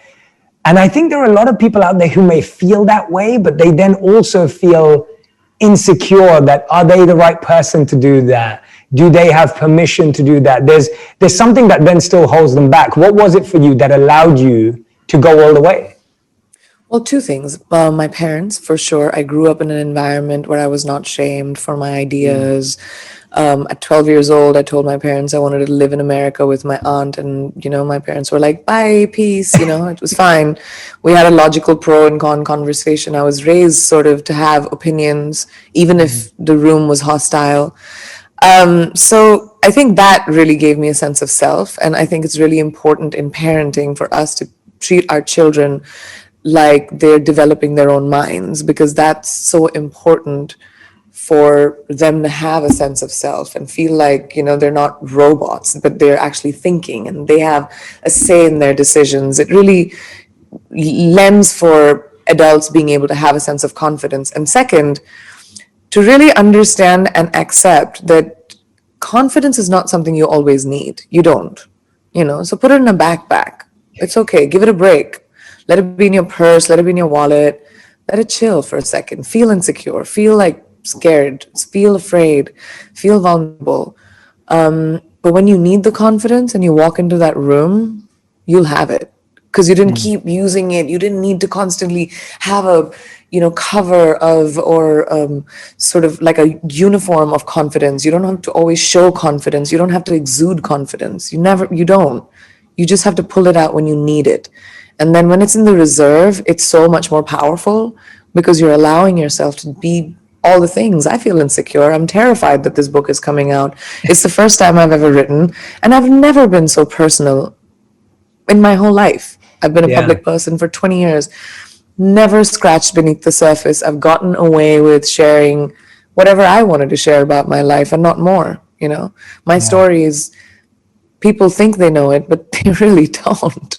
And I've managed that for 20 years. But I think I, now on the other side of 35, was feeling a sense of confidence and a sense of self in my capabilities, in what I bring to the table. It only took 20 years for me to get there, but I got there.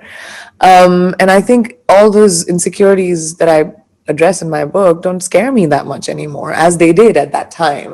They worried me, and I was like, I don't want to talk about it. Nobody needs to know about my life. And, but now I'm at a place where I'm just like, well, it's still on my terms. And, I'm hoping that people maybe get to know me a little bit more than a fashion meme or a headline or something like that. Yeah, I think that's what I love about it. From the few pages that I've flicked through, I definitely see you allowing yourself, and that's the power of a book, though. And so I relate to that insecurity. My first book came out last September. I know. We know your first book. I have it. Oh, that's awesome. I'm so glad you have it. I was so nervous. So I know what you mean by that. And especially for you at this stage in your career, of yours is a memoir. Mine had part stories. It wasn't a memoir. So I can only imagine, but I see you doing that. And books are so powerful for that. And that's why I really hope everyone who's listening and watching right now, if you're enjoying this conversation, go and pick up the book, because I do think that media, the news, the short meme, the clip, it portrays such a limited view of someone like yourself. And it's a superficial view, really. Yes. And it's okay. It's a choice also. I want for people to consume only a part of me. I want to be able to preserve my humanity, my family, my life, my opinions. I may have chosen a public profession, but I'm not an elected official. I don't owe an explanation to anyone for the choices that I make. I'm here to create work. I'm doing a job just like everybody else. Mine happens to be in entertainment, and it happens to have a lot of cameras on my face. It's fine. I made that deal with the devil. So I've kind of made peace with the fact that I prefer it being from a distance. But at the same time, I think now I've been a public person for more than half my life. It's my normal. And only now have I reached a point where I'm allowing the walls to sort of fall down and letting whoever wants to know me get to know me as the person that I am. Before that, I was very protective of who I was, because maybe I was insecure about who I was, or I still didn't have a sense of self. I don't know. But I think in the journey of life, I've reached a place where, I'm good with who I am. Yeah. So that's wonderful to hear, by the way, and I can feel it off your energy. What's the part of yourself in this book that you share that you think most people are going to be surprised by, where you think that people may just be like, what? Like, and I'm sure there's many, but what's something that stands out? There are a few, which I think people may be surprised by, that I was vulnerable enough to discuss. And I think my failures, my struggles, rejections, sadnesses that people have never seen. I always wear a brave front. Most women in like, tough jobs have to always have like a little bit more of a stronger front to be taken seriously. I built that very early. At 18, to be thrown into the limelight of this job. I mean, you know it, you've been in it for a long time. It's a crazy profession. The expectations, the pressure, to deliver under that scrutiny, to be artistic, to have a point of view, to be unique, not, have your own trajectory, because that's the only way it'll work. Nobody wants Me Too's in the entertainment business. You want new kind of, you have to always have a sense of evolution. So it was really, really scary in the beginning. And I think everything just changes with time. And this was one of the good changes that came out of it for me. Yeah, no, absolutely. And I'm hoping that, I wonder, do you think that's changing now if someone's coming into the entertainment industry today at 18, or do you think it hasn't changed? Where's your perception on that when you're guiding young artists or seeing people that you follow on social media or, whatever it may be? Are you feeling it's changing? Has it improved or no? The pressure, you mean? Not the pressure, more like you were saying, when you came into the industry, you had to put on a brave front, you had to wear that face. It was the only way to survive. Do you feel it's the same now for young talent as well? I think, well, I was talking about definitely as a female in the entertainment business. Oh, as a female. Okay. Yes. I think so. I think,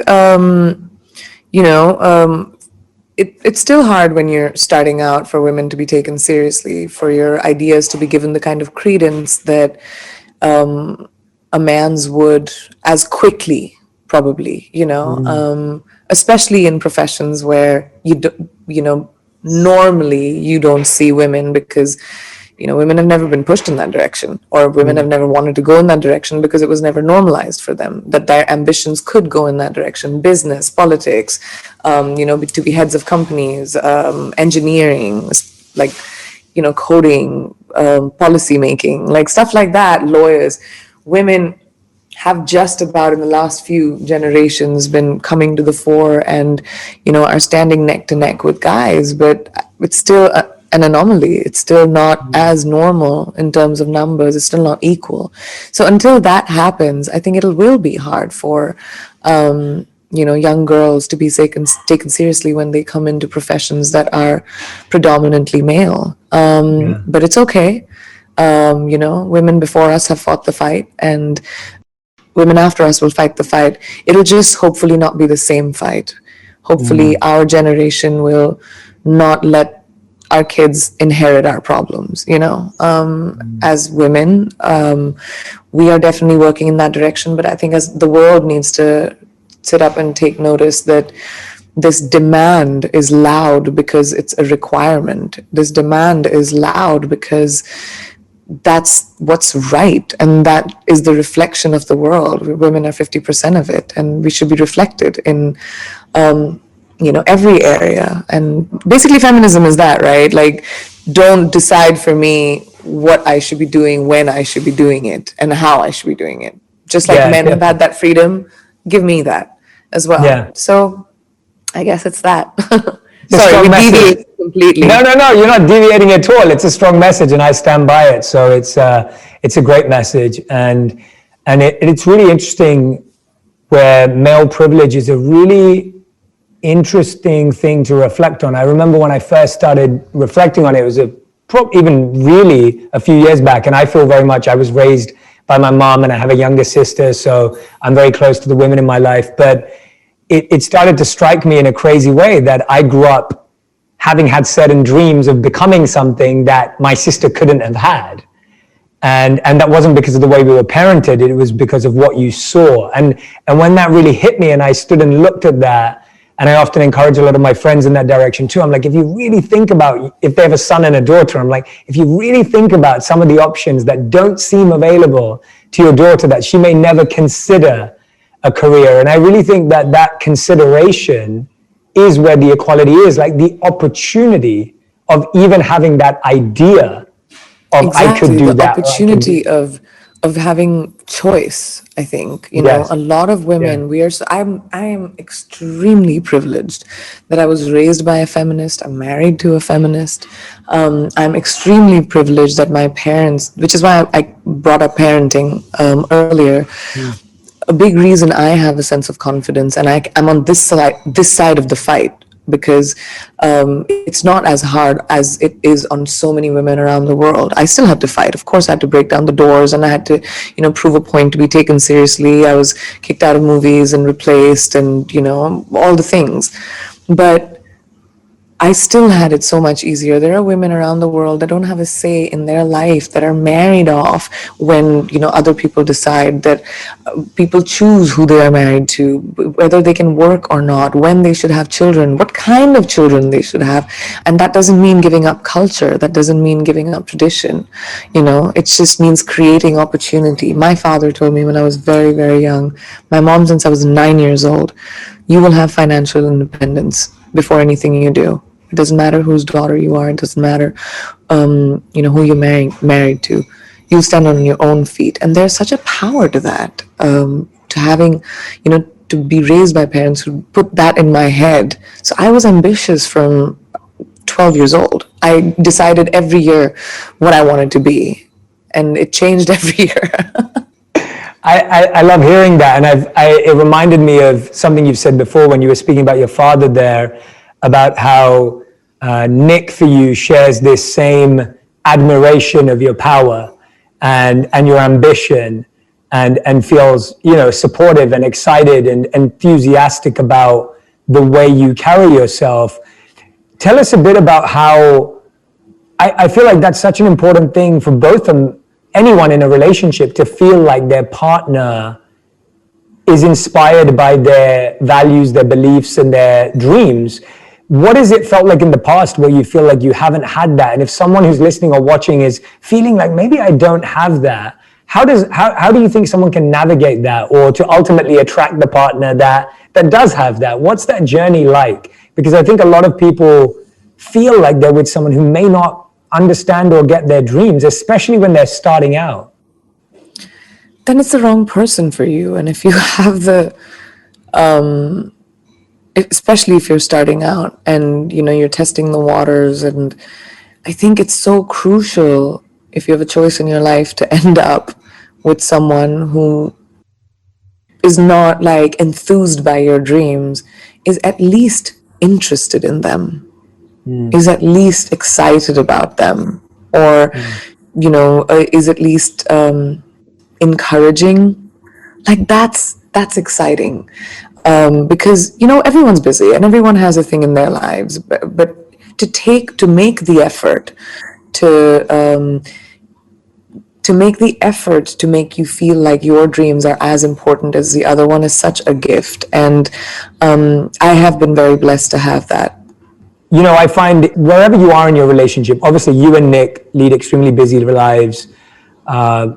You know, my wife and I lead busy lives, and I feel even if someone's not in the entertainment industry or the media industry, everyone feels like they live busy lives. What does support look like when two people are busy, driven, and ambitious? Because you obviously have it, you're speaking about it right now, and it's beautiful. What does that actually look like in a real practical sense? Obviously, the last 6 months or the last 12 months have been different, but in reality, what does that look like? Because I feel that maybe sometimes we have false expectations. Sometimes you want, you know, it's not natural that you can be at every show Nick does. It's not natural for him to be at every set you're doing. Same with me and my wife. Like, my wife can't be at every event I'm speaking at. I can't be at every interview or something she's doing.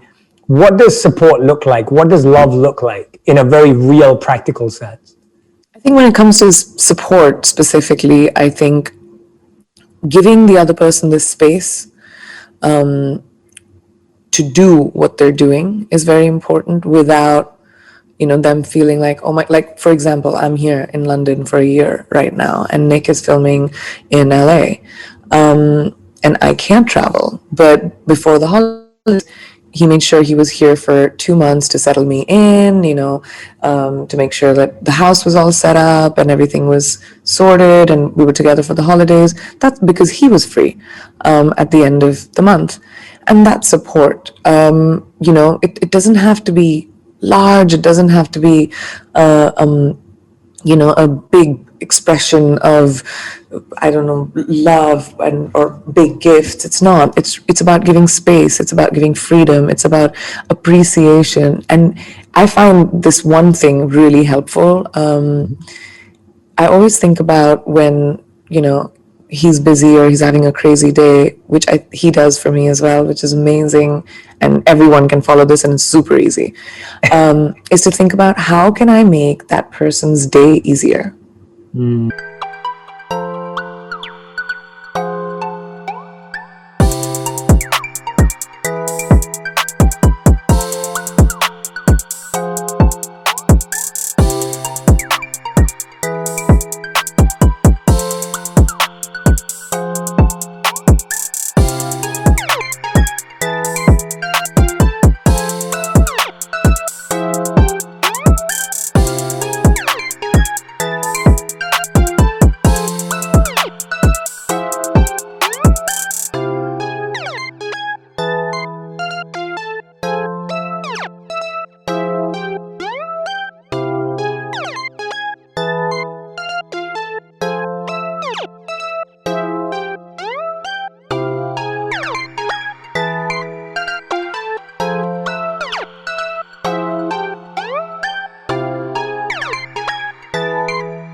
Just like, and that's such a loving thing. Just sometimes I'm, back to back, especially when I was doing promo, I was doing like 20 interviews, and suddenly there'd be like a really nice cocktail that would come in the evening, or suddenly there'd be a really nice like cup of coffee, or, something to eat for me that would come in. And it's just like so sweet to think about that. Or if I'm sitting outside, he'll bring a blanket and put it. It's just being thoughtful and aware about your person. And, that's the greatest form of love, is showing it without really asking for it. Yeah, that's such a great piece of advice. I love that. You said to be thoughtfully aware. And I think that's so true. And the beautiful thing about everything you just said is that it's free, it's cheap, it's small, it's simple, as in it's accessible. And it's the best gift. Yeah, and it's the best gift. Yeah, when you feel like someone's in tune with you and your emotions and how you feel, how you might be tired or how you might be sleepy or how you might be cold, like those small things when you feel someone's aware. And I love that piece of advice. I think it's something that everyone's definitely learned more about in the pandemic, where we're exposed to each other. Tell me a bit about the title Unfinished, because obviously it leads to your determined, ambitious voice. But what other parts of your growth, maybe internally, personally, do you feel you're unfinished on or working on? I mean, so much. I've just about, I'm in my 30s, and this decade has been amazing because I've just, found my strength, I think, as a woman. And what I'm looking forward to going forward is I'm very nascent in my career in America right now. It's just been 5 years since I've started working here. I just about have done my first, leading feature film. I've just about done my first dramatic part here. I want to be able to build, the kind of career that I had the good fortune of building in another amazing industry in India. I've done such a variety of roles there, worked with the best filmmakers, best actors. I want to be able to have that experience here, so that I'm like, my artistic side, now that I've started on this journey in this part of the world, is peaked to be able to do that as well. As a producer, I want to be able to create a lot more South Asian content in Hollywood. I didn't see enough parts for myself. I didn't see enough of it on TV. And considering how large the South Asian population is around the world and how English speaking we are, English language entertainment should be reflecting that. So I want to be able to tell stories in India as well and as here. I want to build as an entrepreneur. It's something I didn't do up until now, because I was building my acting career so much. So, founding my own brand, investing in tech, I find that really fascinating. My philanthropy, I want to be able to set up my foundation really well. My work with UNICEF. I've just about moved into our new house after almost 10 to 15 years of living in rentals or hotel rooms, because I always just kept moving. I was so nomadic. I'm looking forward to, watching the trees grow in my garden. I love that. Watching trees grow is great. I love that. That's brilliant. Hearing you say that, I love hearing you talk about the South Asian storytelling. Like obviously that relates very strongly to me and my roots growing up in London as well, where I think we have an incredibly strong South Asian community where you are right now, where I was born and raised. And I definitely felt this, lack of representation, lack of the ability to dream. Lack of opportunity to dream in a certain way. And, my career has been totally random, but I'm doing something today that I would never have imagined even knowing it existed. But see, even that, you and I, two South Asians sitting in these boxes and talking about the fact that the careers that we are thriving in, that we have worked so hard to make, was never in our minds, was never a possibility. But I would have never dreamed about it because it wasn't in my realm of dreaming. But that's not how it should be. Considering we're 1/5 of the world's population. We're huge. We're everywhere. Okay. And I think, and it shouldn't be so hard for me to, come into an industry and say, I want an opportunity. And for people to be like, oh, well, we're going to have to create that now, won't we? Why? We've existed for a really long time. It's the irony of it is so amusing, but sad at the same time. Yeah, no, that resonates very strongly with me because I didn't even know any careers existed. And when I say this, I don't say it lightly. I genuinely didn't believe careers existed outside of medicine, engineering, and business. Like I didn't know that you could have a successful career in anything else. Me neither. At 17, when it was a fluke why I got into the Miss India pageant, and that kind of kick-started everything for me. But I wanted to be an engineer because those were the options: doctor, engineer, lawyer. And if you come from an academic family or failure, if you come from an academic family, or our parents are immigrants, and our parents, like my parents, even in India, were building their businesses for the first time. It wasn't inherited from them, so they also were surviving. And I think it's that survival instinct that sort of pushed them to put the aspirations that they knew best, on their kids. Like this is the best job. You'll always make money. You will be stable. Yes. But also the internet sort of changed our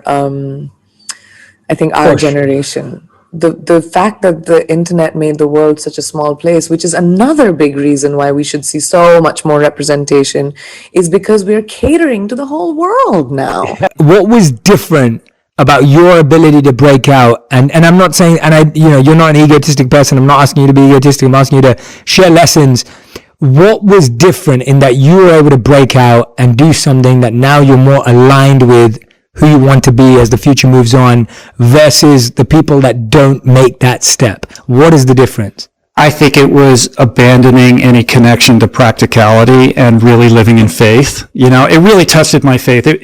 Because the reason I was able to do it is because, and this is with Julie's help, was because I embraced the fact that it was a spiritual journey, fundamentally. So yes, I left being a lawyer and I became this ultra endurance athlete and author and podcaster, but it wasn't because when I was a lawyer, I got out my whiteboard and created a wish list, or, basically tried to, create, this is my dream scenario for my life.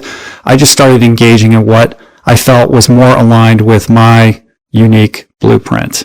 And with that, I would start pulling on the threads that would appear every day, and I was tested. It was very difficult. We went through incredible financial dismantling. Like, I was tested in every regard you can imagine. People saying I was crazy, all of it, right? But by having faith and trusting in that sense of what was right for myself, and learning to listen to and rely on that instinctual voice, I think taught me a lot about who I am and also about resolve. And ultimately, I think that's why I was able to see it through. So if you look on the internet, it kind of looks like it all happened like this, like overnight, I just made this decision and became this other thing. This is like, I mean, I've been doing this for, 15 years at this point, and I got sober at 31. It really began when I went to rehab at age 31 and started to reconfigure my life based on spiritual principles. And here I am 22, 23 years later, still learning, still growing, still making mistakes. So it's very much not an overnight thing, and it's all a spiritual journey. And what is your faith in at that time? Because it's almost like most people, when they're in that transition, it's like you don't really have faith in yourself, or you may not have faith in your skills. Like, is your faith in the belief that doing the right thing is the right thing either way? Or is your faith in the fact that you have your wife who's supportive? Like, what is that faith in? Because I feel like that's the hardest thing for people. And I can only speak for myself that I knew that my faith was in the guidance of my teachers. My faith was in the books that I'd read and the philosophy I believed in. And my faith was in, there's a beautiful, beautiful verse in a text called the Manusmriti, which says that if you protect your purpose protects you. Right. And that was what my faith was in, was that statement. And I was like, I'm going to test that statement to its limits. But that statement requires that you understand what your purpose is. Correct. Yes. And I very much did not know what That's my what I'm purpose saying. was. So what was your faith in? So, well, first of all, I will say that I was on a journey to discover what that purpose was, and I had a fundamental belief that I did have that there is or was a purpose for me to discover, and I used endurance training as a vehicle for that process of self-discovery, because there's something about being out on a trail for hours and hours and hours, or on an 8-hour bike ride. You're stripped of all artifice, and the kind of low-grade suffering that you experience forces you to confront yourself in a very honest way, right? And you meet yourself in a place that you're not used to, and there's a lack of artificiality and artifice in that place where you can be really honest. Like you're wrestling with your soul at the most profound level, I think, and that's what attracted me to this world, and that's what helped me answer all of these questions, getting comfortable in that crucible. But if I had to say what is the philosophical belief that kind of underpins that, I would say that we are here to grow, and we are here on a journey of greater self-actualization. And the closer we can approximate that place of self-actualization, the better position we are in to express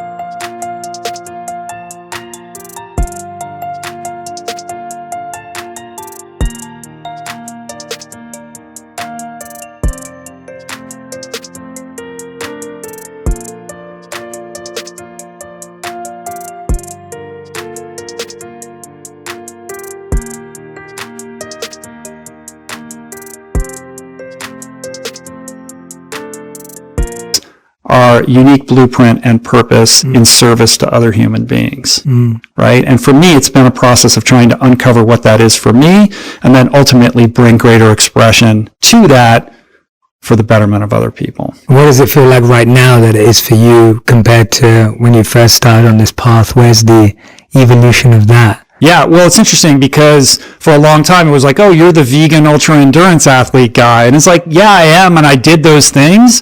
But that's just one expression of who I am. And the podcast, much like your show, has been about trying to continue that growth and to understand that I was able to do those things in the endurance world because I understood that we are all sitting on top of gigantic reservoirs of human potential that remain untapped. and I was able to tap into that aspect of myself in an athletic context and express that. But there are all these other areas of untapped potential in my life and in my friends, people that I meet, everybody's life, right? And I wanted to continue that growth curve and that learning process of tapping into those other areas, spiritually, mentally, emotionally, intellectually, socially, every aspect of what it means to be as self-actualized as we possibly can. And what do we do with that? You mentioned that a few times now. Like, it's interesting that when you achieve something, your identity becomes crafted around it. So it's almost like, you were that healthy vegan dude, and like you did, like, and I can see that there's a part of you that there's a part of you that's like, but that's not all of me, and I'm more than that. Yeah, I don't want to be defined by that marker. So how do you process that? Because I think a lot of people struggle with that, whether it's their past failures or their past successes that start to define everything about who they attract in their life, who they spend time with, what opportunities they come their way.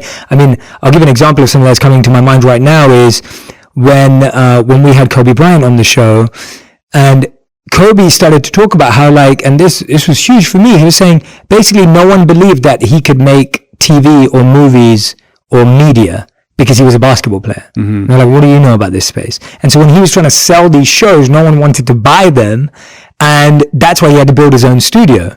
And that's where he was building the studio for Dear Basketball, and he was writing these novels and these books that were then being turned into movies and TV shows and podcasts. So even someone like him was totally being pigeonholed and defined. How do you process that for yourself, and how do you help other people process anyone who feels limited by their past failures, but also limited by their past successes? Well, a couple things. Yeah. First of all, that identity or whatever it is that's looming out there is just a story. It's only as powerful as you allow it to be, right? You always have control over that narrative, or how strongly you want to be reminded of a certain identity. You can always recraft that. You only have control over your own behaviors and your own thoughts and your own interactions with other human beings. You can't control how other people perceive you. That's none of your business. So if you're unhappy with the story that's being told about you, all you can do is act in contravention of that. You can't control how other people perceive that, but you can control the story you tell yourself about who you are. So it's about becoming, you hear the adage of like, be the movie star in your own movie, of the movie of your life, right? And understand that at any given moment, that these stories are they're drawn out of thin air. They're not real. This is a projection that comes from a collective imagination. So change the story if you don't like it. And if you don't like the story that other people are telling about you, you can mute that and just do your own thing. So when I didn't want to be pigeonholed as the vegan, athlete, I just started a podcast and started talking about other stuff, and then 7 years later, that's still a thing, but, I'm known for other things now. Yeah. People will fall into line, based upon your behavior and your actions. Yeah, with your identity the way it is right now, what are you most excited to not be known for, but be acknowledged for what you're doing, like for yourself, not from other people, not for the external validation, but what are you most excited about doing for yourself? Just continuing to learn. I want to be a lifelong learner. And I think that growth curve, always exists. And there's always people out there that you can take valid information and tools from to improve your life. So I don't spend a lot of time thinking about how I want to be perceived. No, of course. But I think that, and people ask me like, oh, what's the vision? Where do you see yourself in 5 years? It's like, I don't think about that. Like, I'm so fulfilled in doing what I'm doing right now. And the fact that I get to be on this personal growth trajectory by having amazing conversations with incredible human beings. And then you get to share that with other people and it impacts them. I mean, I don't know about you, but I can't think of anything more, more gratifying, any kind of career trajectory that would be more gratifying than that. So what's the most interesting thing you learned recently, whether it was a skill or a technique or a fact or a stat or some research that blew your mind or some experience that just really changed the way you were thinking about something? I'd probably go back to Kamal Ravikant, like him and his simple practices of learning how to love himself. Like he walked me through these experiences where he really hit rock bottom emotionally in a couple different ways throughout his life, and how these very basic, simple, easy to apply practices have transformed how he sees the world and experiences the world, I think is really profound because of its sheer simplicity and power. Do you think, based on that, what you just said now, humans only change through pain? I get that a lot. I mean, pain is the best motivator for change, obviously. And I think the biggest changes that I've made in my life have really been forged through pain. Does that mean I'm stubborn? Like I'm not going to change until, my whole world is falling on top of me. And then, oh yeah, okay, I guess I need to modify that. Yeah. But it is amazing how human beings are wired that way, because the possibility of change exists in every moment, right? And yet we seem incapable or challenged in our ability to leverage that unless we're being pressured by some external force to do so. Yeah. If someone's listening or watching right now but is feeling like they're a safety, secure, stability motivated individual, and they're like, oh, it's just too much risk for me. It's like, even the spiritual faith, everything you guys are talking about, like that's just, to live in that uncertainty, to live with that much faith, to push to that degree. What are your advice for them? Like, what would you say to that kind of? Well, I would say that security is an illusion. I think people that are focused on security have control issues. They think that they can control the world outside of themselves and their own behavior. And I think that is a vast illusion that is an epidemic in our culture. I think in every moment we have this sense of, I'm good, things are static, like I can just stay in this place. And the truth is, with every breath, with every thought that we entertain, with every word that comes out of our mouth, we're either growing as an individual or we are regressing. That's the truth, right? And there is no security. Everything is a risk. We're here for a very short period of time. So my call to action to everybody is, don't wait until you find yourself in some existential crisis because you've been living your life based upon some, social rule book that doesn't fit your own blueprint. Instead, embrace what is uniquely you and have the courage and the fortitude and the faith to try to bring expression to that. It may be scary and it might contravene what your parents want for you and it might seem risky, but ultimately, I think the riskiest thing to do is to play it safe and live your life in accordance with, somebody else's expectations of what you should do and be. How did you know that you'd found something about yourself that was uniquely you? Like you've said that a few times now, uniquely you. How do you know when something is uniquely you? Because I feel like so many of us are either so influenced by everything that's happening or I feel like we've lost our ability to talk to ourselves and know that that's our voice. Yeah. Right? Like it's like most people, when you hear a voice, they hear a voice in their head, they don't know if that's them or something else and they can't tell the difference. So what are those indicators or signals where you're like, yeah, that I'm getting closer, even if I'm not there? It's a really good question. And I don't have like a simple Pithy answer. Sure. I think it's hard. I think you're correct in that we're so distracted. Our phones are always in our hands. There's always a reason to not be present with ourselves. And the more detached we become, the more difficult it is to know what that internal voice is. So I think the process of trying to understand what is unique about Jay involves that looking inward process, right? It's about meditation and mindfulness and getting quiet and trying to, spend time contemplating, like, what was it that made you happy as a kid?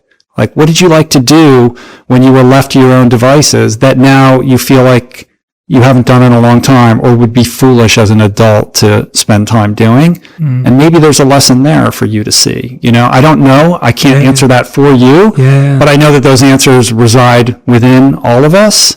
And in order to heed them or get clarity, you really have to have the discipline to carve out that kind of quiet time, solitude with yourself. What's the best advice you've received on solitude on the podcast? Is there anyone you remember that kind of you just felt embodied solitude the best, or that kind of quiet, or that? Yeah, I mean, there's been a couple people. Of course, you have like meditation masters like Sharon Salzberg. Who, I think maybe the most profound, though, and in the most grounded way was Yuval Noah Harari. Basically talking about how like clarity is a superpower.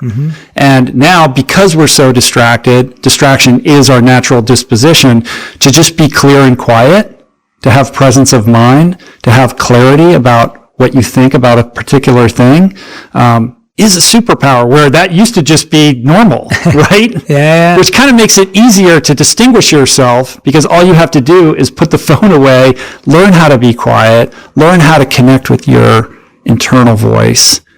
And that makes you much more capable than the person sitting next to you. What was the conversation that surprised you the most? Was there anyone that not blew your mind, but just surprised you with a belief that maybe something you held true, but when you spoke to them, they changed your mind on it? Was there anyone like that changed your mind on something that you thought was very concrete in your life? Or I'm always fascinated by our beliefs and how they can shift. Like, I've always considered myself to be someone who, it's like, I felt like when I was spiritually immature, I felt like I had my beliefs and they were the answers, and then nothing else was true. Yeah. So what I believed was true and anyone else's answers were completely false. Right.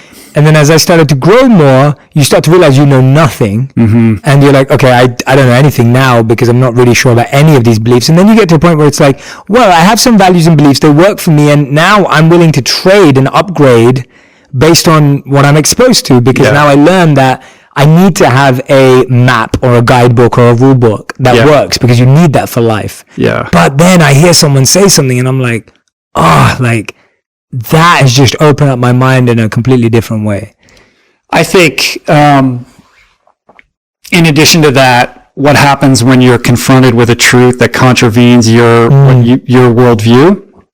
The first thing that it does is it pushes that cognitive bias button, and you're like, that can't be right because this is the way I see the world, right? So you feel the resistance coming up. So for you to say, oh, wow, I didn't think of it that way, and to embrace that difference of opinion or perspective, I think is the healthiest thing to do. So for me, it's less about, oh, here's an example, and more about trying to be in that place of empathy and compassion and openness, and to notice when I feel like my resistance creeping up, whether it's somebody who has a different, nutritional or dietary perspective than I do, or somebody who, was able to get sober and maintain their sobriety, by way of a protocol that is at odds with like how I think it should be done. You know what I mean? Yeah. And to just be like, the world's a big place. The human condition is multivaried. Like, I don't have all the answers.